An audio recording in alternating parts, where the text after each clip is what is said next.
ท่านผู้ฟังทุกคนทุกท่านสำหรับสาธุชนท่านผู้ฟังที่ให้เกียรติรับฟังรายการธรรมาภิวัตน์อันเป็นรายการวิทยุเพื่อการเผยแผ่พระพุทธศาสนาส่งเสริมการศึกษาและพัฒนาสังคมรายการนี้รับผิดชอบโดยอาตมาภาพพระสาธิตธีระปัญโย ประธานมูลนิธิธีระปัญโยตั้งอยู่ณที่พักสงฆ์สถาบันธรรมาภิวัตน์บ้านศพเตินตำบลศพปาดอำเภอแม่เมาะจังหวัดลำปางรายการนี้ออกอากาศทุกวันอังคารในเวลาตี 5ไปจนถึง7 โมงเมื่อเจ้าผ่านทางสถานีวิทยุในเครือข่ายสถานีวิทยุคลื่นสีขาวให้ชาวประชาซึ่งมีอยู่หลายคลื่นหลายสถานีหลายจังหวัดออกอากาศผ่านทาง Facebook ไลฟ์ซึ่งเป็นไลฟ์สดของสถานีวิทยุวัดฝ่ายหินบันทึกเทปเอาไปออกอากาศผ่านทางสถานีวิทยุเพื่อการศึกษาและพัฒนาอาชีพเรดิโอเน็ตเวิร์ก FM 99.50เมกะเฮิรตซ์ของวิทยาลัยเทคนิคกฟผแม่เมาะทุกวันศุกร์ในเวลา8 โมงเมื่อเจ้าเป็นต้นไปและเอาไปออกอากาศผ่านทางเฟซบุ๊กของสถานีวิทยุวัดฝ่ายหินเฟซบุ๊กของอาตมาภาพพระสาธิตธีระปัญโยและเพจของมูลนิธิธีระปัญโยซึ่งต้องช่องทางสุดท้ายทางหลังนี้ท่านผู้ฟังสามารถไปติดตามรับฟังย้อนหลังไปก๊อปปี้ลิงก์ไปคัดลอกลิงก์เอาไปส่งเอาไปแชร์ให้กับญาติธรรมทั้งหลายได้ยินได้ฟังกันได้แถมตัวท่านผู้ฟังวันนี้เอาปะกันในบรรยากาศท้องฟ้าที่อำเภอแม่เมาะจังหวัดลำปางเปล่งใสไว้เนี้ยก็อาจจะเป็นไปตามที่กรมอุตุนิยมวิทยาเพิ่นบอกว่าปีนี้จะแล้งเน้อนี่นะน้ำจะน้อยนะแม่เมาะก็ประมาณนี้นะฮะตามที่กรมอุตุนิยมวิทยาเพิ่นตึงประกาศแต่ว่าอันจังหวัดอื่นๆเนาะบ่แน่ใจว่าจะเป็นอย่างนี้ก็เพราะฉะนั้นท่านผู้ฟังอาจจะต้องพอกอยเนอะระมัดระวังตัวเก่าในเรื่องของน้ำป่าไหลหลากดินโคลนถล่มน้ำล้นตลิ่งแล้วก็ตัดสิ่งหิ่งห้อยเนาะที่เป็นพิษเป็นภัยแก่เฮาที่มันมากับน้ำไม่ว่าจะเป็นงูกาไม่ว่าจะเป็นตะเข็บตะขาบแมงป่องรวมไปจนถึงยุงด้วยเนาะซึ่งเป็นพาหะนำโรคหลายโรคไม่ว่าจะเป็นโรคมาลาเรียโรคไข้เลือดออกโรคชิกุนกุนยาแล้วก็ในช่วงนี้เนี่ยเป็นข่าวค่อนข้างที่จะดังโดยเฉพาะพี่น้องจังหวัดแปร่เรื่องของการกินอาหารซุบดิบๆกินลาบหมูเนี่ยนะมันทำให้เกิดเป็นโรคหูดับนะฮะเป็นอันตรายต่อชีวิตเพราะฉะนั้นท่านผู้ฟังเอาใจชีวิตโดยความบ่ประมาทตามคำสอนของพระพุทธเจ้าที่พระองค์ได้วางไว้ให้เอาใจชีวิตด้วยความที่บ่ประมาทคือมีสติสัมปชัญญะในการใช้ชีวิตในการดำเนินชีวิตเพื่อให้เรานั้นอยู่ม่วนอยู่ดีมีสุขนะฮะทีนี้ท่านผู้ฟังท่านใดที่ติดตามรับฟังทางวิทยุเนาะตักข้อความมาทางแชทของ Facebook อาตมาภาพหรือในหน้า Facebook ของอาตมาภาพก็ได้เพราะว่าไลฟ์สดอยู่ในขณะนี้นะฮะแจ้งกำนึงว่าสัญญาณวิทยุเป็นได้พ้องชัดบ่ชัดอย่างใดนะแต่ว่าสัญญาณทางไลฟ์สด Facebook เนี่ยชัดเจนดีญาติโยมก็ค่อยๆทยอยเข้ามารับฟังกันนะฮะพี่น้องอำเภอฝางเนาะบอกว่าสถานีวิทยุที่เมืองฝางเป็นได้พ้องนะท่านอาจารย์พระครูอภิวัฒนวิกรมได้ซ่อมแซมได้แปลงได้ไปเรียบร้อยแล้วเพราะว่าได้ออกอากาศกันก่อนเนี่ยนะเดี๋ยวก็แจ้งมากำนึงเนอะนะฮะว่าชัดเจนบ่ชัดเจนอย่างไรนะฮะท่านผู้ฟังในวันนี้จะพาท่านผู้ฟังไป เรียนรู้เรื่องของอันกิงสุโกปมะสูตรปู้เรื่องของต้นไม้นะฮะซึ่งเรื่องต้นไม้ที่พระพุทธเจ้าแสดงเนี่ย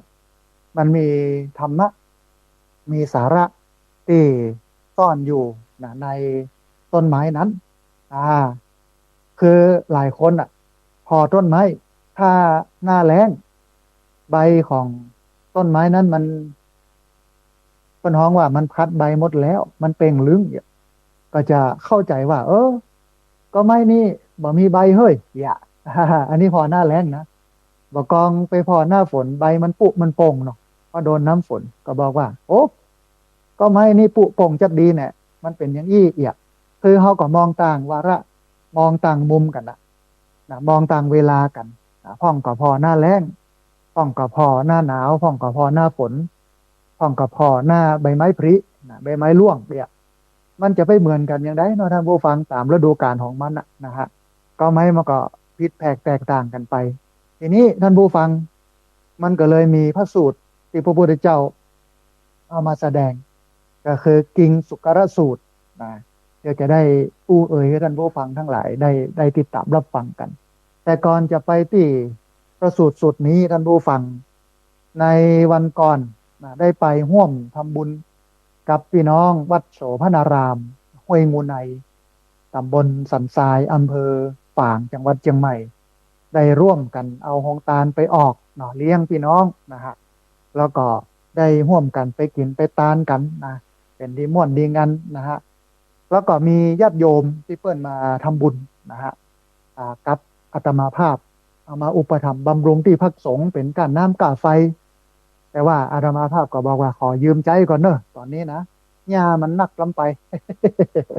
ฝนมันตกท่านผู้ฟังแต่ว่าบัดตกนักตกหยดย้อยตกเปาะแปะอีกอะแต่มันก็เป็นเหตุที่ทำให้หญ้ามันโป่งเร็วเพราะฉะนั้นเดี๋ยวมาหาก้านน้ำมันตัดหญ้าเหี่ยก่อนนะฮะกระจับพอดีกับญาติโยมที่ให้หอมกันเข้ามานะฮะตัดเตื้อหนึ่งเนี่ยท่านผู้ฟังที่38 ไร่อะนะตัดเตื้อหนึ่งก็เป็นหมื่นนะตัดหญ้าเตื้อหนึ่งนี่นะไม่ใช่ธรรมดานะเป็นหมื่น โอ้มันหนักหนาจารีแต่ก็ยังดีที่ญาติโยมได้ร่วมทำบุญกันมานะฮะเดี๋ยวจะอ่านรายชื่อญาติโยมที่ร่วมทำบุญกันมาก่อนเนาะมีแม่บัวลันจำปาอิ่มนะฮะบ้านบวกค้างสันกำแพงเชียงใหม่นะได้ร่วมบุญมา มีครอบครัวฤทธิชัยชัยเทิดชัยฤทธิ์นะฮะได้ร่วมทำบุญมา มีแม่บัวเงินราชบุรุษนะร้านตองลาดหน้าลำปางนะพี่น้องแม่ทะอนุโมทนาบุญกับแม่บัวเงินราชบุรุษร้านตองลาดหน้านะฮะมีป้อวิรัตแม่สายพินคำทิพย์บ้านท้องฝายตำบลเหล่ายาวอำเภอบ้านโฮงจังหวัดลำพูนเนาะมีแม่บัวเร็วตะฟันบ้านโป่งหนองนะฮะวปปนี่ก็คือเวียงป่าเป้านะ มันมีสัญลักษณ์ว่าโลกวปปเพียงป่าเป้าอ่ะ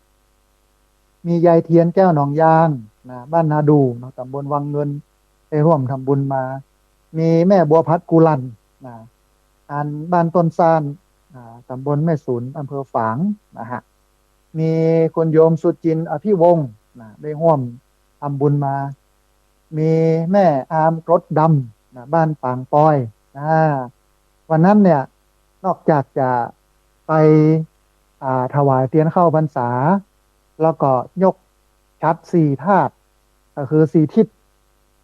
มันก็ยังมีหำงานหนึ่งคือบ้านปางปอยเปิ้นกำลังสร้างเจดีย์กันอยู่หั่นนะอาตมาก็ได้ร่วมบุญไปแม่อามกดดำเนี่ยเปิ้นอยู่บ้านปางปอยนะอำเภอฝางนะฮะได้ร่วมทำบุญมา มีคนโยมชดาพรนะเตี้ยขัน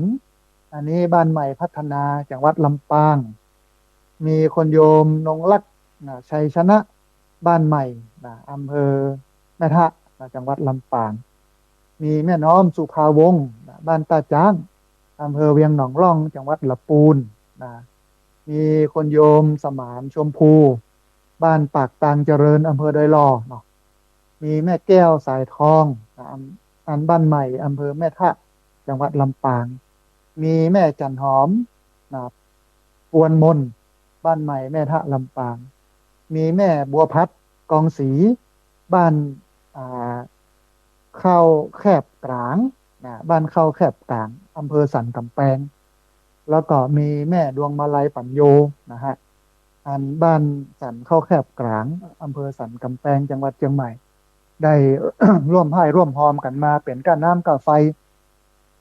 เป็นก้าตัดหญ้าขอเอาไปใจตัดหญ้าเหี่ยก่อน เพราะว่าหญ้าอุกขนาดฝนตกอ่อยๆแอะๆมาเรื่อยๆเยอะๆแยะๆเองนะถึงแม้ว่ามันบ่ตกหนักแต่มันก็ทำให้หญ้ามันปุมันเป่งอันในฝนเนี่ยที่มันตกเนี่ยมันมีไนโตรเจนท่านผู้ฟังไนโตรเจนนี่เป็นตัวเร่งในการเติบโตของพืชทั้งปวงนะฮะถ้าฝนตกปุ๊บเนี่ยพอเขาจะสังเกตนะมันเย็นกว่าน้ำประปาน้ำบาดาลน้ำคลองน้ำห้วยที่เราเอามาหดบกองฝนตกเนี่ยมันจะปุจะเป่งมันจะงามนะฮะแล้วมันจะหกไม่ใช่มันงามอย่างเดียว มันจะหกขึ้นเร็วหน่อยง่าเนี่ยนะฮะเพราะฉะนั้นเนี่ยต้องอนุโมทนาบุญกับญาติโยมเนอะที่ร่วมให้ร่วมพร้อมกันมาเอามาอุปถัมภ์บำรุงที่พักสงฆ์สถาบันธรรมพิวัตรนะฮะท่านผู้ฟังในช่วงหลายวันก่อนที่จัดรายการก็ได้อู้เอ่ยกันถึงเรื่องอันพระธาตุเจดีย์เนาะบอกว่าจะเป็นอันการแบ่งพระบรมสารีริกธาตุออกเป็นปุ้นเป็นส่วนตลอดจนถึงการปรินิพพานของพระพุทธเจ้ากรรมสั่งเสียครั้งสุดท้ายของพระองค์แล้วก็อ่าไอเรื่องของงานพระธาตุประจำปีเกิดนะฮะที่อู้เอ่ยเนี่ยก็เพราะว่าต้องการเกริ่นให้ท่านผู้ฟังทั้งหลายได้ฟังกันว่าในการสร้างพระธาตุเจดีย์อันดับหนึ่งเนี่ยมันเป็นการปฏิบัติตามคำสั่งสอนของพระพุทธเจ้าพระพุทธเจ้าได้ตรัสไว้หรือว่าได้อู้ไว้ก่อนที่พระพุทธเจ้าจะปรินิพพานว่าถ้าเขาได้ตายไปแล้วก็ขอให้พุทธศาสนิกชน สร้างสถูปเจดีย์พระธาตุไว้ตามทิศทั้งสี่หรือว่าตามสี่แยกสามแยกที่คนพลุกพล่านอย่างเงี้ยเนาะในปูในป่าอย่างเงี้ยนะฮะแล้วก็ขยายออกไปคำว่าคนที่จะสร้างพระธาตุนะเอากระดูกเอาอธิธาตุไปไว้ในสถูปเจดีย์เนี่ยก็มีหนึ่งพระสัมมาสัมพุทธเจ้าสองพระปัจเจกพุทธเจ้าสามพระอรหันต์พระสาวกแล้วก็ท้ายที่สุดก็คือพระเจ้าแผ่นดินสี่จำพวกเนี้ยควรจะสร้างสถูปเจดีย์นะฮะแล้วก็เกริ่นไว้กับญาติโยมว่าที่พักสงฆ์สถาบันธรรมพิวัตรได้กึดล่ามสร้างแปลงเจดีย์นะฮะก็ยังบ่แล้วเสร็จเตื้อนะอันมีอยู่ประมาณ3 ระยะตอนนี้ได้ระยะที่1แต่ว่าแน่นละแน่นหนาสาหัสขุดลงไปในดินเอารถไมโครขุดดูจัดลึกนะฮะเสร็จแล้วก็ฝังเสาเข็มฝังโน่นนี่นั่นอย่างไว้ก่อขึ้นมาเทปูนขึ้นมาทีนี้เหลือก่ออย่างเดียวท่านผู้ฟังงบประมาณก็จะใช้อยู่ที่600,000 บาทนะฮะเป็นโครงอยู่เนี้ยนะเมินละนะเพราะฉะนั้นอาตมาภาพก็เลยเกริ่นเรื่องสร้างพระธาตุไว้กับญาติโยมแล้วทีนี้เมื่อเกริ่นไปแล้วนะก็บอกช่องทางในการสนับสนุนเสร็จแล้วก็มีคนมาสนับสนุนนะฮะในการสร้างพระธาตุเดี๋ยวจะได้อ่านรายชื่อเนาะญาติโยมนะที่ร่วมทำบุญการสร้างพระธาตุเจดีย์นะฮะญาติโยมที่ร่วมทำบุญสร้างพระธาตุเจดีย์สุขเจริญ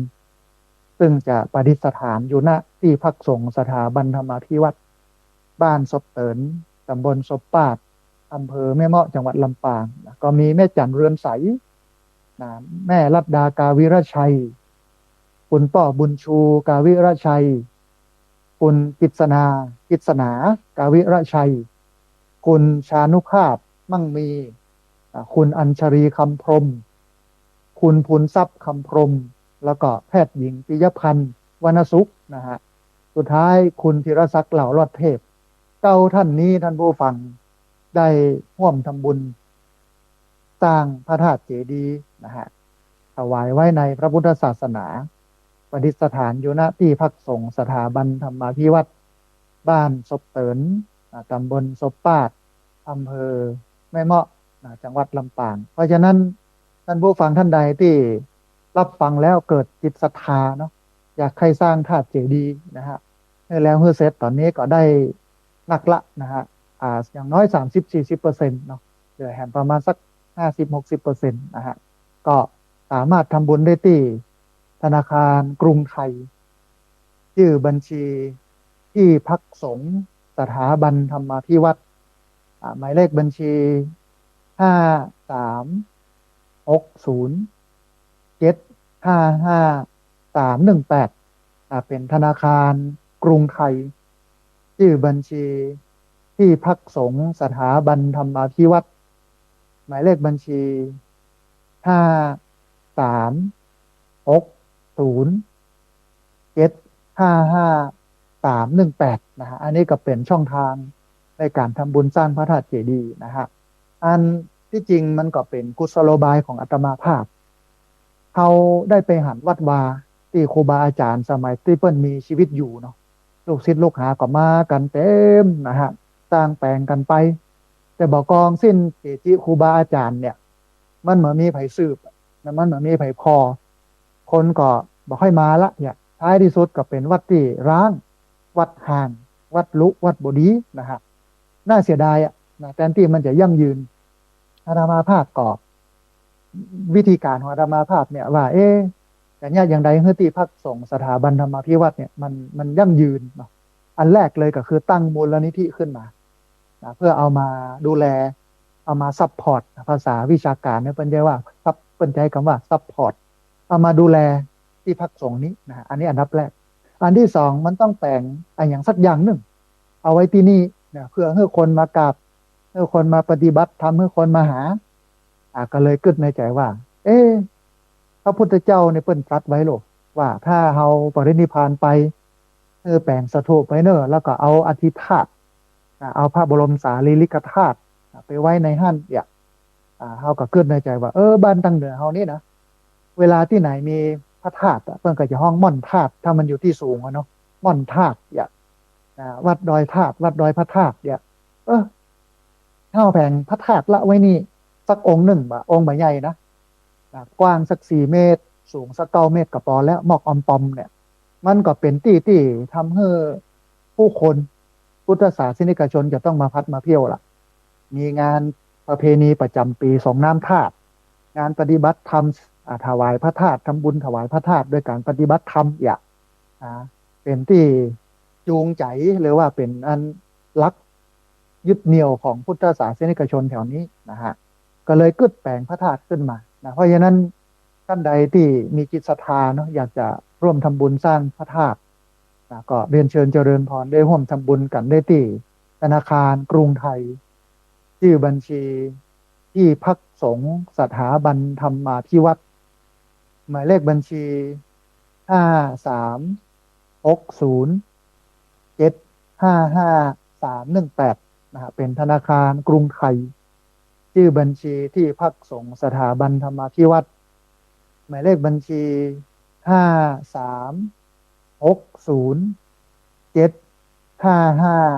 5360755318นะฮะเอาละท่านผู้ฟังเรื่องราวนะอู้เอ่ยเพื่อเอามาให้ท่านผู้ฟังได้ร่วมกันอนุโมทนาแล้วก็ได้ร่วมทำบุญกันก็จบไปเป็นที่เรียบร้อยต่อไปนี้เป็นเรื่องธรรมะล้วนๆนะซึ่งเป็นธรรมะของเขานะฮะวันนี้เนี่ยอาตมาภาพได้ยกเอากิงสุโกปมะสูตรนะเป็นสูตรที่อู้เอ่ยกันถึงเรื่องต้นไม้แต่เขาหันเขามองกันหลายมุมหลายเวลามองต่างกันมันก็เลยบ่เหมือนกันเหมือนอันตาบอดคำช้างกันแล้วกันเนาะเปรียบเทียบกันอย่างนี้ช้างเนี่ย มันตัวใหญ่รู้ท่านผู้ฟังคนตาบอดหลายคนไปคำช้างคนแรก ไปยบที่หางช้างก็เข้าใจว่าช้างเนี่ยมันสากเหรอมันเหมือนไม่ยูเนี่ยอย่าอันนี้คือคนแรกคนที่สอง ไปยุบที่หูช้างก็บอกว่าช้างมันก็เหมือนกระด้งเนี่ยมันเป็นแบนอ่ะแถมคนหนึ่งไปยุบที่ตีนช้างก็บอกว่าช้างนั้น มันก็เหมือนเสาอะนะเหมือนท่อนซุงอ่ะแถมคนหนึ่งไปยุบที่ตองช้างปอดเท้าช้างมันใหญ่นะมันอุ้มลุ่มอย่าซึ่งช้างตัวเดียวกันแต่มองคนละที่ยุบกันคนละที่คนละต่างความ เข้าใจของเขามันก็เลยมีต่างกันจริงสุโกปมะสูตรก็เหมือนอย่างนั้นนะฮะท่านผู้ฟังพ ระธรรมที่พระพุทธเจ้าทรงแสดงแม้อธิบายได้หลายแง่มุมนะเหมือนตาบอดคำช้างแต่เมื่อเราเข้าใจตามความเป็นจริงย่อมนำเราไปสู่จุดหมายเดียวกันนั่นก็คือความสิ้นทุกข์ถึงแม้ว่าพระพุทธเจ้าจะตรัสมาต่างกรรมต่างวาระต่างเวลาต่างสถานที่ในแง่มุมต่างๆนะฮะอู้เอ่ยถึงบุคคลนั้นบุคคลนี้สถานที่อันสถานที่นี้เอาอันนั้นมาเปรียบเทียบเอาอันนี้มาเปรียบเทียบแต่ว่าเป้าหมายมันอยู่ที่เดียวกันก็คือความสิ้นทุกข์นะฮะอันจริงสุโกปมาสูตรเนี่ย อยู่ในพระสุตันตปิฎกสังยุตตนิกายตลายตนะวรรคนะฮะพระไตรปิฎกฉบับหลวงเล่มที่18ข้อที่339ถึง342นะทีนี้ท่านผู้ฟังเราลองมาพอความเปลี่ยนมาเปลี่ยนไปของมันรู้ว่ามันมีความเปลี่ยนมาเปลี่ยนไปอย่างใดพ้องเนี่ยนะฮะจริงสุกสูตรเนี่ยเป็นพระสูตรที่พระผู้มีพระภาคเจ้าแสดงแก่ภิกษุทั้งหลายเมื่อมีภิกษุรูปหนึ่งเพิ่นเกิดความสงสัยเกี่ยวกับเรื่องของความคิดที่มันบริสุทธิ์ที่เป็นฮ้องเป็นภาษาบาลีว่าทิฏฐิวิสุทธิคือความหมดจดแห่งทัศนะความหมดจดความสดใสของการเห็นของการคิดนะฮะเพิ่นก็เลยฮ้องว่าทิฏฐิวิสุทธิความสะอาดนะความผ่องใสของการเห็นการพอ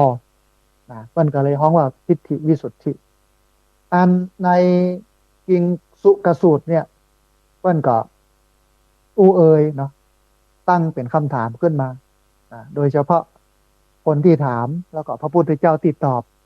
แล้วก็พระพุทธเจ้าที่ตอบกับคนที่ถามนะมันก็มีอยู่ประมาณว่าภิกษุจะเชื่อว่าเป็นผู้มีจะชื่อว่าเป็นผู้มีทัศนะหมดจดได้เนี่ยเพราะเหตุอย่างใดพระเจ้าก็ถามพระพุทธเจ้าว่าพระพุทธเจ้าค่ะพระเจ้าเฮาเนี่ยจะชื่อว่าเป็นคนที่มีความคิดที่มันบริสุทธิ์หมดจดเป็นความคิดที่มันสะอาดนะเป็นความคิดที่ถูกต้องเพราะเหตุอย่างใดถึงคิดอย่างนั้นถึงคิดได้แบบนั้นมันก็อู้เอ่ยกันในหมู่ทุเจ้านะก่อนที่พระพุทธเจ้าเพิ่นจะตรัสตอบก็บอกว่าทุเจ้าในที่หั่นก็บอกว่าหนึ่งคนหนึ่งบอกว่าใครเฮียนพระไตรปิฎกนักที่สุดก็ชื่อว่าเป็นคนที่มีทิฏฐิคือความคิดเห็นที่มันบริสุทธิ์อันนี้ก็มีเหตุผลนะเอาปริยัติก็คือการศึกษาพระไตรปิฎกมาเป็นอันตัวตั้งเนาะคนแห่งรูปหนึ่งตัวเจ้าแห่งรูปหนึ่งแห่งตนหนึ่งก็บอกว่าใครนั่งสมาธิได้เมินที่สุดอันเนี้ยคือคนที่มีทัศนคติมีทิฏฐิความเห็นที่มันถูกต้องดีงามนะแห่งตนหนึ่งนะก็บอกว่าบัดใจใครที่มีชื่อเสียงที่สุดกะคนที่มีชื่อเสียงที่สุดเนี่ยเป็นคนที่มีทิฏฐิวิสุทธิมีกำกึดกำเห็นที่มันถูกต้องทีนี้ท่านผู้ฟังมันก็เกิดคำถามนะขึ้นว่าเมื่อใดจึงจะฮ้องว่าหันทำอย่างถูกต้องตามความเป็นจริงซึ่งมันเป็นคำถามสำคัญของคนที่ปฏิบัติทุกยุคทุกสมัยนะฮะเป้าหมายของพุทธศาสนาเนี่ยคือการมองโลกตามความเป็นจริงภาษาพระเป็นใจคำว่ายะถาภูตะญาณทัศนะคือมองโลกตามความเป็นจริงและทีนี้มันก็เกิดคำถามขึ้นว่าแล้วเมื่อใดเราจะได้ชื่อว่าเป็นคนที่มีความคิดเห็นที่มันถูกต้องตามความเป็นจริงหรือทำอย่างไรเขาถึงจะหันว่าเขาถึงจะหันว่าหันความเป็นจริงของโลกและชีวิตนะฮะทีนี้ท่านผู้ฟังมันก็มีตุเจ้าที่สงสัยมาได้เข้าเฝ้าพระพุทธเจ้าทันทีแต่ก็ไปถามตุเจ้าหลายๆรูปโดยเฉพาะที่เป็นพระผู้ใหญ่แต่ละรูปก็ตอบต่างกันนะ นะแต่ละรูปก็ตอบต่างกันพ่องก็ตอบไปตังใต้พ่องก็ตอบไปตังเหนือพ่องก็ตอบไปตังล่างพ่องก็ตอบไปตังบนเนี่ยจนดูเหมือนมันขัดแย้งกันจึงเกิดความลังเลว่าเอ๊ะคำตอบใดคือคำตอบที่ถูกต้องนะคำตอบใดมันเป็นคำตอบที่ถูกต้องไปถามตุครูบาอาจารย์รูปนั่นก็ว่าหันอย่างรูปนี้ก็ว่าหันอย่างรูปปุ้นก็ว่าหันอย่างนะฮะอ่าคำตอบของพระเถระแต่ละรูปเนี่ยถึงแม้ว่ามันจะตอบแตกต่างกันท่านผู้ฟังแต่คำตอบมันล้วนจี้ไปสู่การเห็นทำตามความเป็นจริงอ่าคือต่างมันต่างกันแต่เป้าหมายเดียวกันอ่าต่างไปต่างกันแต่เป้าหมายเดียวกันวิธีการต่างแต่เป้าหมายเดียวกันก็ยังเฮาจะไปกรุงเทพเนี่ยอันดับแรกเลยเดินไปก็ถึงแต่มันใช้เวลาอดทนบอกว่าจะกี่เดือนกี่ปีพวกเนี่ยเตียวไปอะ แต่สมัยตะก่อนเป็นอย่างนั้นแต่ลูกเตียวอ่ะเดินไปนะใกล้ค่ำที่ไหนก็ยั่งท่านนึ่งข้าวเป่าไฟกินข้าวนอนอย่าแจ้งมาก็นึ่งข้าวเป่าไฟกินข้าวอิ่มข้าวเสร็จแล้วก็เตียวต่ออย่านะบางคนบัดเตียวปั่นรถถีบนะบางคนบัดปั่นรถถีบขี่งัวขี่ควายขี่ล้องัวล้อควายขี่ม้าขี่จ้างไปกันสมัยขึ้นมาหน่อยขี่รถถีบขี่รถเครื่องขี่รถยนต์กันสมัยขึ้นมาหน่อยนั่งเครื่องบินอย่าแต่มันเป้าหมายเดียวกันโลกแต่วิธีการไปเนี่ยมันต่างกันนะฮะเราลองมาพอตัวอย่างครูบาอาจารย์ที่เปิ้นตอบตัวเจ้าไปถามว่าจะเนี่ยจะได้เฮ้อความคิดมันบริสุทธิ์มันถูกต้องตามความเป็นจริงเห็นถูกต้องตามความเป็นจริงนะฮะเช่นบางรูปเนี่ยตัวเจ้าบางตนเนี่ยครูบาเถระบางตนก็บอกว่าผู้ใดรู้ความเกิดและความดับของอายตนะก็คือตาหูจมูกลิ้นกายใจภายในภายนอกย่อมมีความคิดหมดจดนะอายตนะเป็นจุดเริ่มต้นของการรับรู้อารมณ์ทั้งหมดอันนี้ก็เป็นคำอู้ที่มีเหตุมีผลนะมีเหตุมีผลว่ามันอาจจะเป็นอย่างอี้แต่นะผู้คนใดรู้ความเกิดและความดับของตาหูจมูกลิ้นกายใจทั้งภายในทั้งภายนอกนะก็คือตาเห็นหูได้ยินหูดังได้ดมกลิ่นลิ้นได้ลิ้มรสกายได้ถูกต้องสัมผัสจิตใจนึกคิดภายนอกก็คือหูภายในก็คือเห็นภายนอกก็คือกลิ่นภายในก็คือได้กลิ่นภายนอกก็คือเสียงภายในก็คือการได้ยินอย่างเงี้ยย่อมมีความคิดหมดจดแล้วก็ครูบาอาจารย์ที่เปิ้นอู้เรื่องนี้ก็ย้ำว่าอายตนะคือตาหูจมูกลิ้นกายใจเป็นจุดเริ่มต้นของการรับรู้อารมณ์ทั้งหมดมันก็แต่เนาะถ้าเราหันแล้วเราบอกมีสติมันก็จะเกิด3อย่างขึ้นมาคือโลภโกรธหลงได้ยินแล้วก็ไม่ได้บ่มีสติการได้ยินนั้นได้ยินโดยที่ไม่มีสติมันก็จะเกิดโลภโกรธหลงแต่มันเป็นเหตุของงานจุดเริ่มต้นของการทำหูทั้งปวงนะฮะอันนี้รูปแรกนะคือถ้าเปรียบเทียบตาเห็นรูปหูได้ยินเสียงหูดังได้ดมกลิ่นลิ้นได้ลิ้มรสกายกระทบหรือว่าถูกต้องสัมผัสจิตใจนึกคิดจึงเกิดผัสสะคือการสัมผัสแล้วก็เกิดเวทนาคือการรู้สึกและการปรุงแต่งตัวมามันเริ่มต้นที่ผัสสะคือการสัมผัสตาไปสัมผัสหูไปสัมผัสเสียงหูดังไปสัมผัสกลิ่นลิ้นไปสัมผัสรสกายไปถูกต้องสัมผัสจิตใจนึกคิดถ้ากระบวนการของการสัมผัสเหล่านี้ไม่มีสติเข้าไปกำกับสิ่งที่เราเห็นสิ่งที่เราได้ยินสิ่งที่เราได้กลิ่นสิ่งที่เราได้ลิ้มรสสัมผัสถูกต้องจิตใจนึกคิดมันก็จะเกิด3อย่างขึ้นมาคือ1ชอบก็คือโลภะ2ไม่ชอบก็คือโทสะ3หลงก็คือโมหะซึ่ง3ตัวนี้บดีเที่ยงตี้แต่ถ้ามีสติไปเป็นตัวกำกับปั๊บการหันก็หันดีเป็นกุศลแทนที่จะหันเป็นแบบชั่วคิดแบบชั่วก็ไปคิดแบบดีอย่างนี้เป็นต้นนะฮะทีนี้มันก็มีแหมรูปหนึ่งแหมตนหนึ่งครูบาอาจารย์แหมตนหนึ่งก็บอกว่าคนใดรู้ความเกิด และความดับของการยึดถือขันธ์ห้าย่อมมีทัศนะก็คือมีความคิดหมดจดอ่า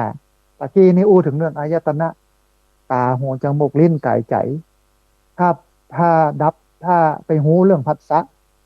คือการกระทบของหูที่เข้ากับตาเสียงที่เข้ากับหูกลิ่นที่มันเข้าหูดังได้เนี่ยมันก็จะมีทัศนคติหรือว่าความคิดที่มันถูกต้องหมดจดอันนี้รูปหนึ่งรูปแรกส่วนรูปที่สองเป็นว่าบัจจัยอย่างอั้นนะคนใดหูความเกิดและความดับของร่างกายหรือว่าขันธ์ห้าเนี่ยย่อมมีทัศนะหมดจดนะใครคนใดที่หูเรื่องการเกิดดับการเกิดขึ้นตั้งอยู่ดับไปของร่างกายจิตใจเนี่ยย่อมมีทัศนคติก็ความคิดหมดจดขันธ์ห้าเนี่ยท่านผู้ฟังมันก็แบ่งออกเป็นหนึ่งรูปก็คือร่างกายเฮาสองนามก็คือสิ่งที่เป็นความรู้สึกทั้งหมดมีอยู่สี่ถ้ามันมีห้าเนี่ยมันก็แบ่งอันที่หนึ่งก็คือรูปก็คือร่างกายขออภัยท่านผู้ฟังเวทนาความรู้สึกสัญญาความจำได้หมายรู้สังขารคือการปรุงแต่งวิญญาณคือการรับรู้อันนี้เป็นนามนามธรรมแม่แบ่งเป็นสองอย่างทีนี้ท่านผู้ฟังห้าอย่างเนี้ยรวมกันก็เป็นร่างกายจิตใจของเฮาแต่สิ่งที่เฮาฮ้องว่าตัวเฮาเนี่ยแท้ที่จริงแล้วมันก็อาศัยขันธ์ห้านี้เมื่อเฮาหันว่าขันธ์ทั้งห้านั้นล้วนมันบ่เที่ยงมันล้วนบ่เที่ยงมันล้วนเกิดขึ้นแล้วดับไปจิตเฮาเนี่ยมันย่อมคลายจากความยึดถือเป็นตัวตนเมื่อคลายความยึดถือเนี่ยความคิดมันก็เป็นความคิดที่ถูกต้องดีงามเป็นห้องว่าทัศนคติหมดจดนะฮะเพราะฉะนั้นอันนี้ก็ถูกเหมือนกันรูปที่สองเนี่ยก็อู้ถูกมีเหตุมีผลนะน่าเชื่อถือนะว่าการที่เฮาฮู้นะการเข้าไปยึดมั่นถือมั่นในขันธ์ห้าว่ามันเป็นรากเหง้าของความทุกข์การเข้าไปยึดมั่นถือมั่นในร่างกายในรูปในร่างกายในความรู้สึกในความจำในการปรุงแต่งในการรับรู้เนี่ยมันเป็นทุกข์นะเมื่อเฮารู้แล้วปุ๊บเฮาก็จะดับทุกข์นั่นก็หมายความว่าไม่ยึดถือเขาปล่อยเมื่อเฮาปล่อยแล้วเฮาก็จะหมดทุกข์นะถ้าเฮายึดถือเฮาก็จะทุกข์นะมันก็ตึงแต้เนาะคนบอกเก่าเพิ่นก็เลยบอกว่ายึดไว้ก็หนักกักไว้ก็ทุกข์ปล่อยวางว่างเว้นจึงเป็นสุขนะปล่อยวางกันพ่องเนาะท่านผู้ฟังเนาะเหมือนคนบอกเก่าอะคาถาหรือกำอู้ของคนบอกเก่านี่มันเน็ตนะเพิ่นใจกันว่าไอ้อย่างพวกก่อท่านผู้ฟังใจกันว่าจ้างมันเตอะนะไอ้ยังจะเป็นไปก็จ้างมันเตอะจ้างมันเตอะมีคนมาเล่าป้าดีอันป้าสี่เล่าฝันป้าดีอ่ะถ้าป้าดีนี่แบบมีธรรมะเนาะก็จะไปทะเลาะวิวาทกับป้าสีแล้วเนี่ยแต่ป้าดีเพิ่นมีธรรมะเพิ่นก็บอกว่าจ้างมันเตอะอย่าถ้ามันแล้วไปเตอะจ้างมันเพิ่นใครว่าก็ว่าค่ะปากอยู่ที่เพิ่นลูกอย่าแล้วมันก็จบต้นนี่ฮะความตุกมันจะเอาที่ไหนมาเนี่ยแต่ถ้าบ่จบนะไปด่ากันไปว่ากันบุกโหตีตากันมันก็จะเป็นเรื่องเป็นราวอันนี้คือรูปที่สองที่เปิ้นตอบพระเจ้านะฮะบอกกองไปถามรูปที่สามนะว่าเนี่ยจะใดให้เฮานั้นมีความคิดที่ดีมีทัศนคติที่มันบริสุทธิ์หมดจดนะรูปที่สามเนี่ยก็บอกว่าคนใดรู้ความเกิดและความดับของมหาภูตรูปสี่ย่อมมีทัศนคติหรือว่ากำกึดที่มันบริสุทธิ์หมดจดนะมหาภูตรูปสี่ท่านผู้ฟังเป็นกรรมภาษาบาลีเนาะมหาแปลว่าใหญ่นะภูตะเนี่ยก็คือธาตุรูปก็คือรูปมหาภูตรูปก็คือธาตุทั้งสี่นั่นเองธาตุสี่ของเขาเนี่ยมีอย่างพ้องหนึ่งปฐวีธาตุคือธาตุดินสองอาโปธาตุก็คือธาตุน้ำสามเตโชธาตุก็คือธาตุไฟสี่วายโยธาตุก็คือธาตุลมดินน้ำลมไฟร่างกายของเขานี้ท่านผู้ฟังตึงมดตึงเสี่ยงเนี่ยมันประกอบกันขึ้นมาจากธาตุทั้งสี่เหล่านี้นะเช่นอันธาตุดิน ไอ้อย่างที่มันแข็งเนี่ยเป็นจีนเป็นกระดูกเป็นหนังเป็นเอ็นเนี่ยอันนี้เป็นธาตุดินเนาะที่มันเป็นน้ำหูน้ำตาน้ำมูกน้ำลายสุมาเตอร์ท่านผู้ฟังน้ำอุจจาระน้ำปัสสาวะน้ำดีน้ำไขข้ออย่างน้ำอย่างที่มนอยู่ในร่างกายเนี่ยก็เป็นธาตุน้ำเตโชธาตุก็คือธาตุไฟไออุณหภูมิที่มันทำให้เราอุ่น37 องศาในร่างกายเขาเนี่ยนี่ก็คือธาตุไฟนะวายโยธาตุก็คือธาตุลมหรอกบึดบึดหาวนะสุมาเตอะบึดผายลมนะตด อันที่เขาเคลื่อนไหวได้ลุกยืนเดินได้นี่ก็ย้อนธาตุลมนะย้อนธาตุลมนะฮะมันแข็งแรงทีนี้เปิ้นก็เกิดว่าอันร่างกายทั้งหมดของเขาเนี่ยมันประกอบขึ้นจากธาตุทั้งสี่เหล่านี้เมื่อเฮาหันตามความเป็นจริงว่ามันเป็นเพียงแต่ธาตุทั้งสี่ที่เกิดขึ้นเต้าอั้นใบเจ้ตัวใบเจ้ตนนะเมื่อเฮาเกิดได้อย่างนี้เนี่ยความยึดมั่นถือมั่นว่าเป็นตัวเฮาว่าเป็นของเฮาเนี่ยมันจะลดลงนี่คือคำตอบของพระเจ้าพระเถระรูปที่สามที่เปิ้นบอกว่าผู้ใดรู้ความเกิดและความดับของดินน้ำลมไฟของร่างกาย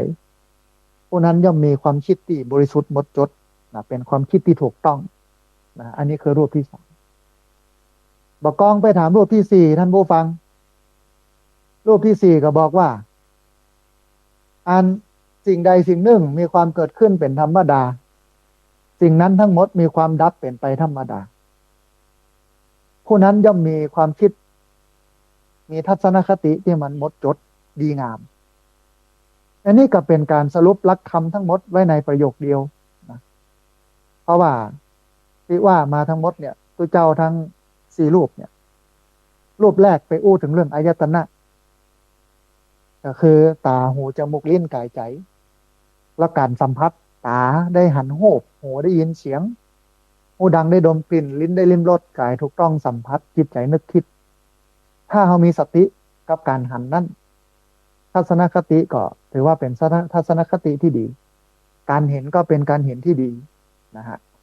หูได้ยินเสียงหูมากระทบกับเสียงมาสัมผัสกับเสียงเสียงมาสัมผัสกับหูถ้าเรามีสติกรองเหียเขาก็จะบะโลภบะโกรธบะหลงเพราะว่าทุกครั้งที่ตาเขาหันโหบหูเขาได้ยินเสียงหูดังเขาได้ดมกลิ่น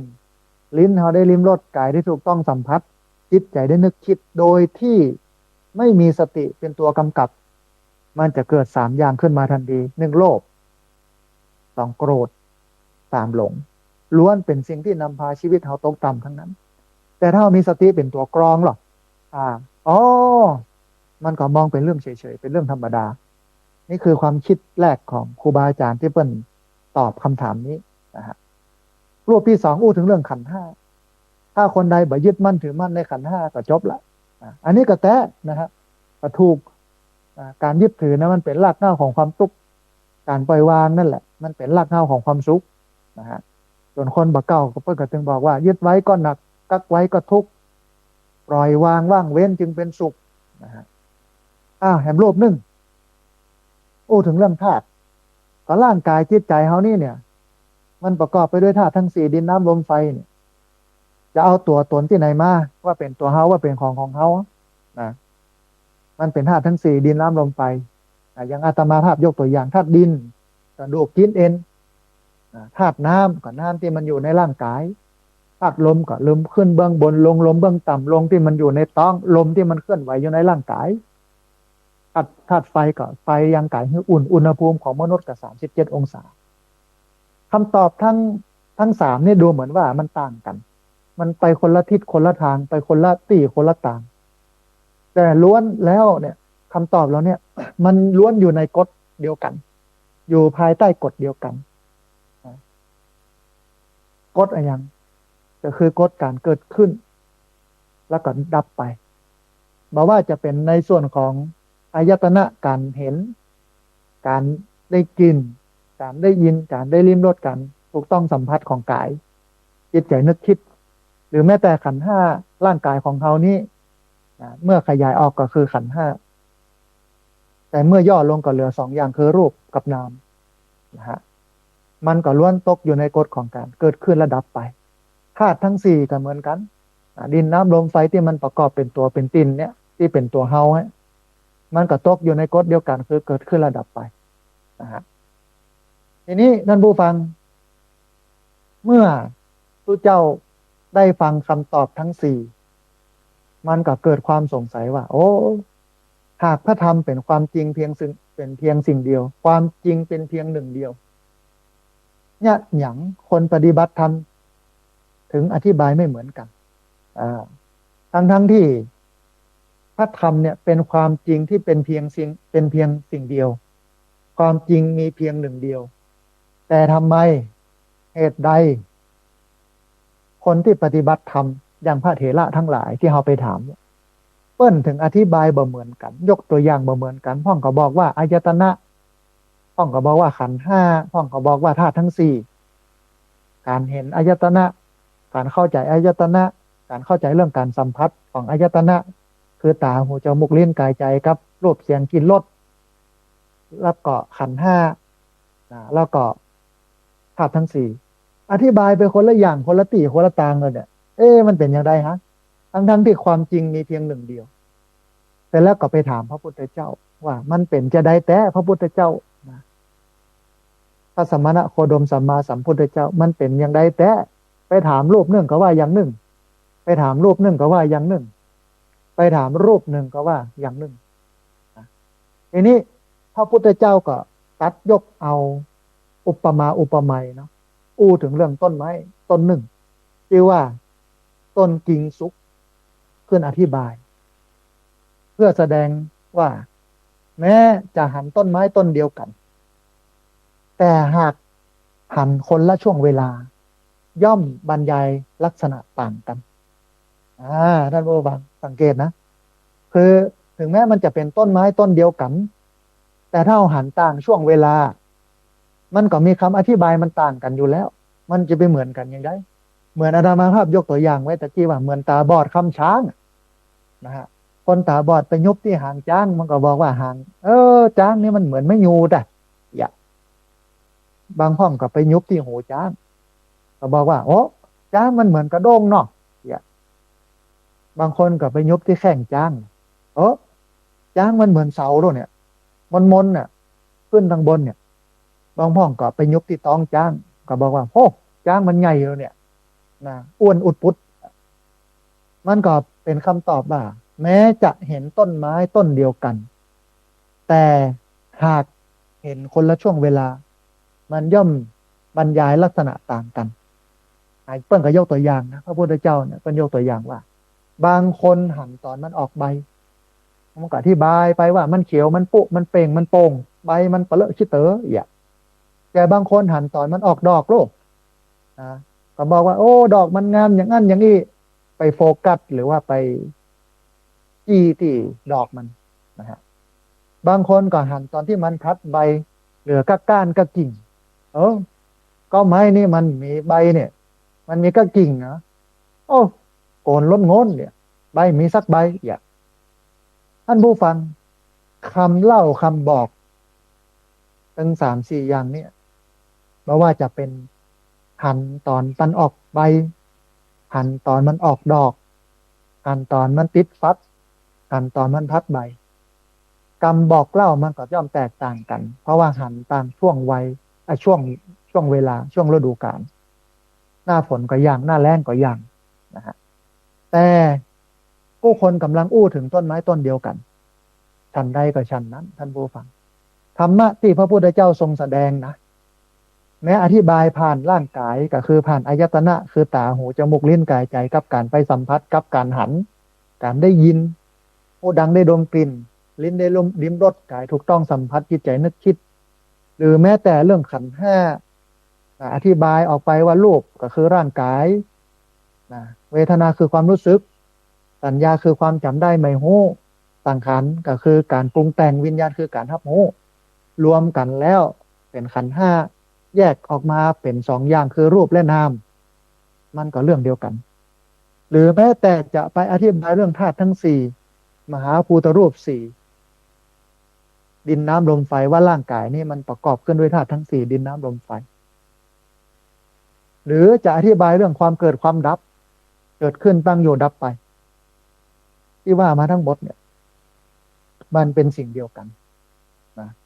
ภาษาพระต้องเข้าใจกันว่าล้วนชี้ไปสู่ความจริงเดียวกันชี้ไปที่ไหนคือการเห็นสภาวะตามเหตุตามปัจจัยตามเหตุตามปัจจัยแล้วมันก็จะละคลายความยึดมั่นถือมั่น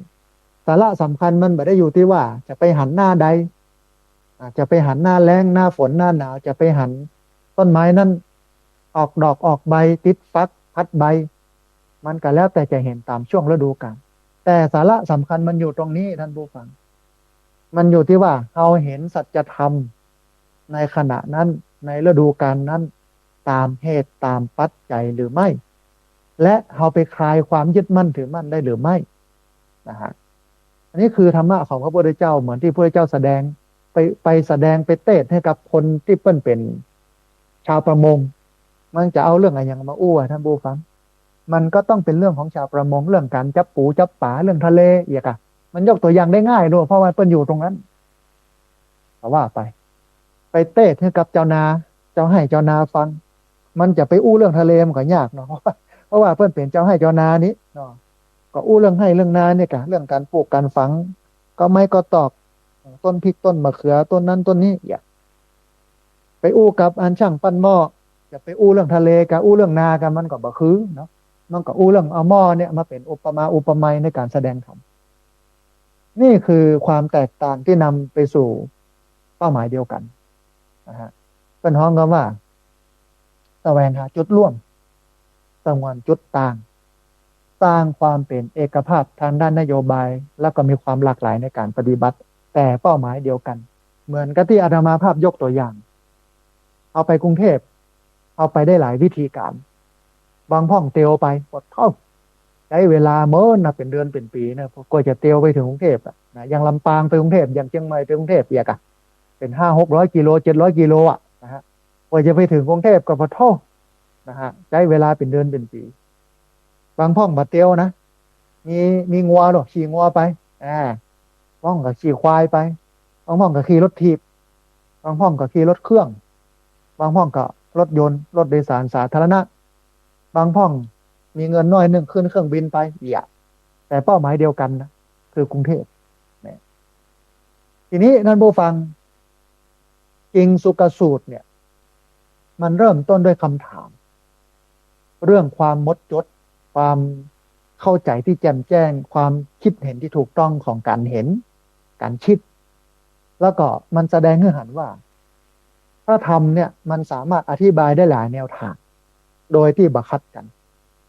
คนปฏิบัติเนี่ยบ่ควรยึดว่าแนวอธิบายใดถูกต้องที่สุดบ่ควรอธิบายว่าแนวอธิบายใดถูกต้องที่สุดแต่ควรพิจารณาว่าแนวทางนั้นเนี่ยมันนำไปสู่การหันความจริงของธรรมะหรือการเกิดขึ้นและดับไปของสภาวะธรรมหรือไม่เมื่อหันอย่างนั้นเนี่ยความยึดมันย่อมลดลงปัญญามันเกิดมันก็จะเจริญขึ้นอันนี้ตอนที่หนึ่งนะทีนี้ท่านผู้ฟังมันมีการสรุปทิฏฐิวิสุทธิคือการเห็นที่มันถูกต้องความคิดที่ถูกต้องความเห็นที่ถูกต้องมันมีแนวทางตอบอยู่4 แนวทางก็ไปถามกับพระเถระ4 รูปพระเถระ4 รูปนั้นก็ตอบต่างกันหมดไปถามรูปแรกก็บอกว่าอายตนะถ้าเราเห็นอายตนะคือการสัมผัสตาหันหูหูได้ยินเสียงหูดังได้ดมกลิ่นลิ้นได้ลิ้มรสกายได้ถูกต้องสัมผัสหูมันสัมผัสแล้วก็มีสติอยู่กับมันเนี่ยและหันการเกินดับของมันอันนั้นคือทัศนคติวิสุทธิทิฏฐิวิสุทธิคือการเห็นที่ถูกต้องอันนี้ก็ถูกตามหลักเหตุผลแต่มาเนื่องก็บอกว่าก็ไปหันขันธ์ 5กะขันธ์รูปก็คือร่างกายเวทนาความรู้สึกสัญญาคือความจำได้ไม่โหสังขารคือการปรุงแต่งวิญญาณคือการรับรู้แล้วก็แยกออกมาอันอย่างเป็นรูปอันอย่างเป็นนามอันนี้คือทัศนวิสุทธิความเห็นที่มันถูกต้องอันนี้ก็ถูกตามเหตุผลของเพื่อนนะแถมรูปหนึ่งตนที่ 3เมื่อไปถามตนที่ 3ก็บอกว่าโอ้ธาตุ 4กับดินน้ำลมไฟนี่ ร่างกายของเราประกอบไปด้วยธาตุทั้งสี่ดินน้ำลมไฟประกอบกันขึ้นบ่มีตัวมีตนบ่มีตีนอย่างสักอย่างอ่ะเป็นธาตุทั้งนั้นนี่นะอันนี้ก็ถูกของเปิ้นนะครับแล้วไปถามเห็นรูปหนึ่งรูปสุดท้ายก็บอกว่าความเกิดความดับทั้งหลายเนี่ยนี่คือทัศนะเห็นการเกิดดับของสิ่งทั้งหลายโดยเฉพาะร่างกายเราคือหันห้าหันในอายตนะคือการสัมผัสหันในธาตุทั้งสี่คือดินน้ำลมไฟเนี่ยอันนี้คือความคิดเห็นที่ถูกต้องนะฮะมันก็พอถ้าพอเพลินๆนะมันก็เหมือนต้านกันเนาะไปคนละที่คนละทางพ่องไปทางเหนือพ่องไปทางใต้พ่องไปทางล่างพ่องไปทางบนนี่เนาะแต่ท่านผู้ฟังพระพุทธเจ้าพระองค์ได้ทรงยกเอาต้นกิงซุกมาอธิบายนะว่ามันมองต่างมุมกันนี่มองต่างฤดูกาลบางพ่องก็ไปพอตอนที่ต้นกิงซุกเนี่ยมันออกใบอ่ะมันก็เขียวรุนงุนนี่บางคนก็ไปดูตอนที่ต้นกิงซุกนั้นมันออกดอกนะบางคนก็ไปดูตอนต้นกิงซุกนั้นมันพัดใบโกนหมดเลยอย่างสักอย่างอย่างมันก็ต่างกันแต่มันต้นไม้เดียวกันเนาะนะฮะทีนี้อันการเห็นเนี่ยไม่ว่าจะเป็นการเห็นอายตนะคือตาหูจมูกลิ้นกายใจไปสัมผัสกับรูปเสียงกลิ่นรสนะหรือขันขันห้าแยกออกไปว่าเป็นรูปและนามรวมกันมาเป็นรูปและนามแยกออกไปเป็นขันธ์ห้าตลอดจนถึงไปดูธาตุทั้งสี่ว่าร่างกายเนี่ยมันประกอบไปได้ด้วยธาตุทั้งสี่ดินน้ำลมไฟหรือแม้แต่นะหันสิ่งทั้งหลายเกิดขึ้นตั้งอยู่ดับไปมันก็ล้วนนำไปสู่การเห็นธรรมแล้วก็คลายความยึดมั่นทั้งนั้นเป้าหมายของมันอยู่ที่การไปคลายความยึดมั่นถือมั่นเมื่อเห็นธรรมเหล่านี้แล้วเนี่ยนำไปสู่การคลายความยึดมั่นถือมั่นได้เนี่ย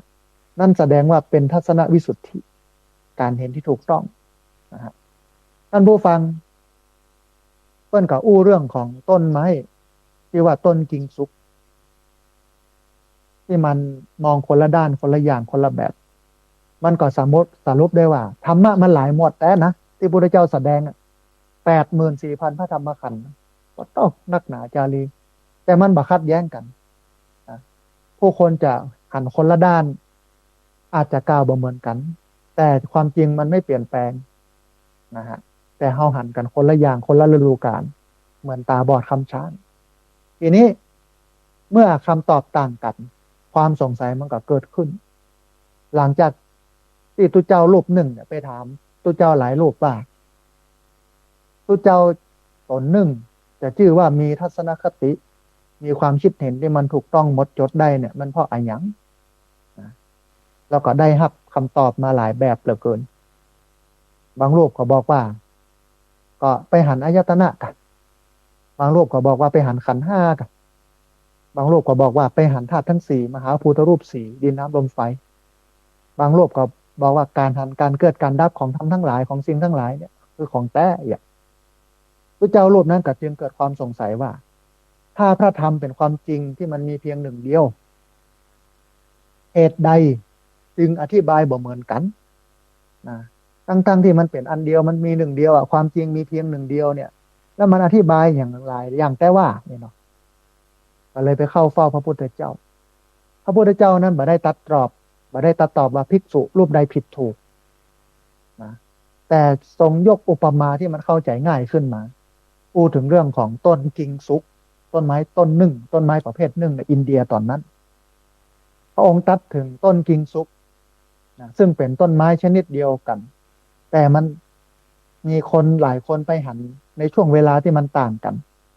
คนหนึ่งอาจจะเห็นตอนที่มันแตกใบอ่อนก็จะมองว่าต้นไม้นี้มันมีใบอ่อนงดงามสีเขียว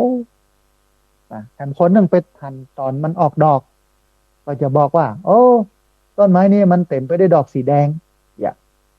แต่คนหนึ่งก็ไปหันตอนมันติดฟักก็จะบอกว่าต้นไม้นี้มันมีฟักเต็มต้นท่านอ่ะแต่คนหนึ่งไปหันตอนที่มันโกโรนใบคือใบมันร่วงหล่นหมดเลยก็ตอบว่าต้นไม้นี่มีใบสักใบโกนหมดเลยทีนี้ท่านผู้ฟังทุกคนต่างพูดตามที่ตนเห็นนะ แต่บ่มีใครกำลังอู้ถึงต้นไม้อีกต้นหนึ่งกูคนกำลังอู้ถึงต้นไม้กิงซุกก็คือต้นเดียวกัน ถ้าทำก็เป็นอย่างนั้นท่านผู้ฟังพระพุทธเจ้าทรงใช้อุปมานี้เพื่อแสดงว่าพระธรรมที่พระองค์แสดงนั้นมีจุดหมายเดียวกันแต่สามารถอธิบายได้หลายแง่มุมบางพระสูตรเนี่ยมาเริ่มต้นด้วยอายตนะคือตาหูจมูกลิ้นกายใจที่ไปสัมผัสกับรูปเสียงกลิ่นรสถูกต้องสัมผัสจิตใจนึกคิดบางพระสูตรก็อู้เรื่องขันธ์ห้าดินรูปเวทนาสัญญาสังขารวิญญาณสรุปย่อลงเหลือสามคือรูปและนามกายกับใจนะบางพระสูตรก็อู้ถึงเรื่องธาตุทั้งสี่ดินน้ำลมไฟว่าร่างกายนี้มันประกอบไปด้วยธาตุทั้งสี่ดินน้ำลมไฟบางพระสูตรก็อู้ถึงเรื่องเหตุและปัจจัย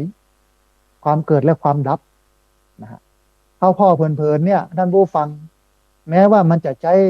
คำอู้ที่มันต่างกันแต่ทั้งหมดกำลังชี้ไปสู่ความจริงอันเดียวกันก็คือธรรมทั้งหลายที่อาศัยเหตุปัจจัยเกิดขึ้นย่อมดับไปเมื่อเหตุปัจจัยนั้นสิ้นไปนะฮะทำไมพระพุทธเจ้าจึงบ่ทรงสอนเพียงวิธีเดียวอันนี้ก็เป็นคำถามทำไมถึงบ่สอนวิธีเดียวเพราะมันตรงไปอันเดียวสื่ออันเดียวเนี่ยเหตุใดก็เพราะว่าผู้ฟังแต่ละคนเนี่ยท่านผู้ฟังมันมีพื้นฐานบ่เหมือนกันนะมันร้อยป่อปันแม่หมื่นสถานที่แสนวิธีเลี้ยงบริบทที่เขาอยู่มันต่างกันเช่นเจ้าให้เจ้านาจะไปอู้เรื่องทะเลเนี่ยมันจะไปอู้เรื่องอย่างได้เนาะบางคนอยู่ทะเลเนี่ยจะไปอู้เรื่องนาเรื่องให้เรื่องดอยเรื่องเขามันก็ต่างกันบางคนอยู่บนดอยพวกนะจะไปอู้เรื่องทะเลมันก็บ่ใจตี้บางคนอยู่ทะเลจะไปอู้เรื่องอื่นก็บ่ใจตี้มันก็ตามเป็นห้องว่าภูมิธรรมของกันและกันภูมิธรรมของใครของมันภูมิความรู้ภูมิเข้าใจของใครของมันนะฮะอันมันก็เลยกันมีการเกิดความเข้าใจที่มันแตกต่างกันทีนี้ตัวอย่างที่มันเห็นเห็นภาพชัดๆลองพิจารณาเหตุง่ายๆเนาะคือเมื่อมีคนอู้คำอู้บ่ถูกใจคนปฏิบัติเนี่ยอาจจะพิจารณาได้หลายแบบมองผ่านอายตนะเสียงมากระทบหูเกิดผัสสะคือความการสัมผัสเกิดเวทนาคือความรู้สึกหากบ่มีสตินะอย่างที่อาตมาภาพบอกอะทุกครั้งที่เห็นทุกครั้งที่ได้ยินทุกครั้งที่ได้ดมกลิ่นทุกครั้งที่ลิ้นได้ริมรสทุกครั้งที่กายถูกต้องสัมผัสต้องมีสติถ้ามันมีสตินะมันก็จะเกิดโลภะความโลภโทสะความโกรธโมหะความหลงถ้ามองผ่านขันธ์ห้าแล้วเสียงมันก็เป็นเพียงรูปความบ่พอใจก็เป็นเวทนาความรู้สึกการจำกำอู้เป็นสัญญาความจำได้ไม่รู้การคิดโต้ตอบก็เป็นสังขารคือการปรุงแต่งการทับหูก็เป็นวิญญาณวิญญาณแปลว่าการรับรู้ถ้ามองผ่านธาตุทั้งสี่เราเป็นได้ห้องเสียงเกิดจากการสั่นสะเทือนของธาตุร่างกายที่ได้ยินก็เป็นเพียงธาตุสี่ดินน้ำลมไฟมันมีอะไรอย่างเป็นตัวเป็นตีนสักอย่างถ้ามองผ่านไตรลักษณ์เหรอเสียงที่เกิดขึ้นมันก็ตั้งอยู่ชั่วคราวแล้วมันก็จะดับไปเกิดขึ้นตั้งอยู่ดับไปอันนี้แบบมองแบบไตรลักษณ์นะเกิดขึ้นตั้งอยู่ดับไปความเกิดก็เกิดขึ้นแล้วเหมือนเดียวกันความเกิดก็ตั้งอยู่และท้ายที่สุดความโกรธนั้นก็ดับไปท่านผู้ฟังแม้เราจะพิจารณากันคนละมุมแต่ล้วนทำเมื่อเราหันว่าไม่ควรยึดมั่นถือมั่นสิ่งที่พระพุทธสิ่งที่พระสูตรในประเด็นนี้กำลังเตือนผู้ศึกษาและปฏิบัติธรรมบางครั้งเนี่ยคนศึกษาและปฏิบัติธรรมอาจจะถกเถียงกันว่ามันจะต้องเริ่มจากการปฏิบัติสติปัฏฐานสี่หรือว่าอานาปานสติบางห้องก็จะบอกว่าพิจารณาขันธ์ห้าหรือธาตุบางห้องก็จะบอกว่ามันเริ่มที่กายและจิตจริงสุกสูตรเนี่ยท่านผู้ฟังมันเตือนว่าหากทุกวิธีเป็นไปตามพระธรรมวินัยแล้วก็นำไปสู่การเห็นความจริงของสภาวธรรมก็ไม่ควรยกขึ้นมาถกเถียงกันเป็นที่วิวาทเพราะว่าจุดหมายมันอันเดียวกันคือละความยึดมั่นถือมั่นไม่ใช่การเอาชนะด้วยถ้อยคำหรือการมาถกเถียงกันในเชิงปรัชญาข้อสำคัญท่านผู้ฟังพระสูตรนี้บ่ได้สอนให้เลือกเพียงธรรมบทเดียว แต่สอนให้เข้าใจว่าคำหมวดต่างๆมันเกื้อกูลกันเมื่อเข้าใจหมวดหนึ่งอย่างถูกต้องแล้วเนี่ยก็จะสามารถเชื่อมโยงไปสู่แห่งหมวดหนึ่งได้ที่สุดแล้วเนี่ยทุกหมวดทำทุกหมวดเนี่ยมันล้วนมุ่งไปสู่อันแรกคือการเห็นเหตุปัจจัยอันที่สองคือการเห็นการเกิดขึ้นและดับไปอันที่สามคือการเห็นการคลายความยึดมั่นอันที่สี่คือการเจริญปัญญานะฮะทีนี้การนำไปปฏิบัติท่านผู้ฟังเมื่อเราศึกษาทำอย่าเพิ่งรีบถามว่าวิธีไหนดีที่สุดแต่ให้เราถามว่าวิธีที่ทำให้เกิดกิเลสลดลงวิธีเนี้ยมันทำให้กิเลสลดลงหรือไม่หากการพิจารณากายทำให้ลดความยึดมั่นถือมั่นลงมันก็เป็นไปเพื่อประโยชน์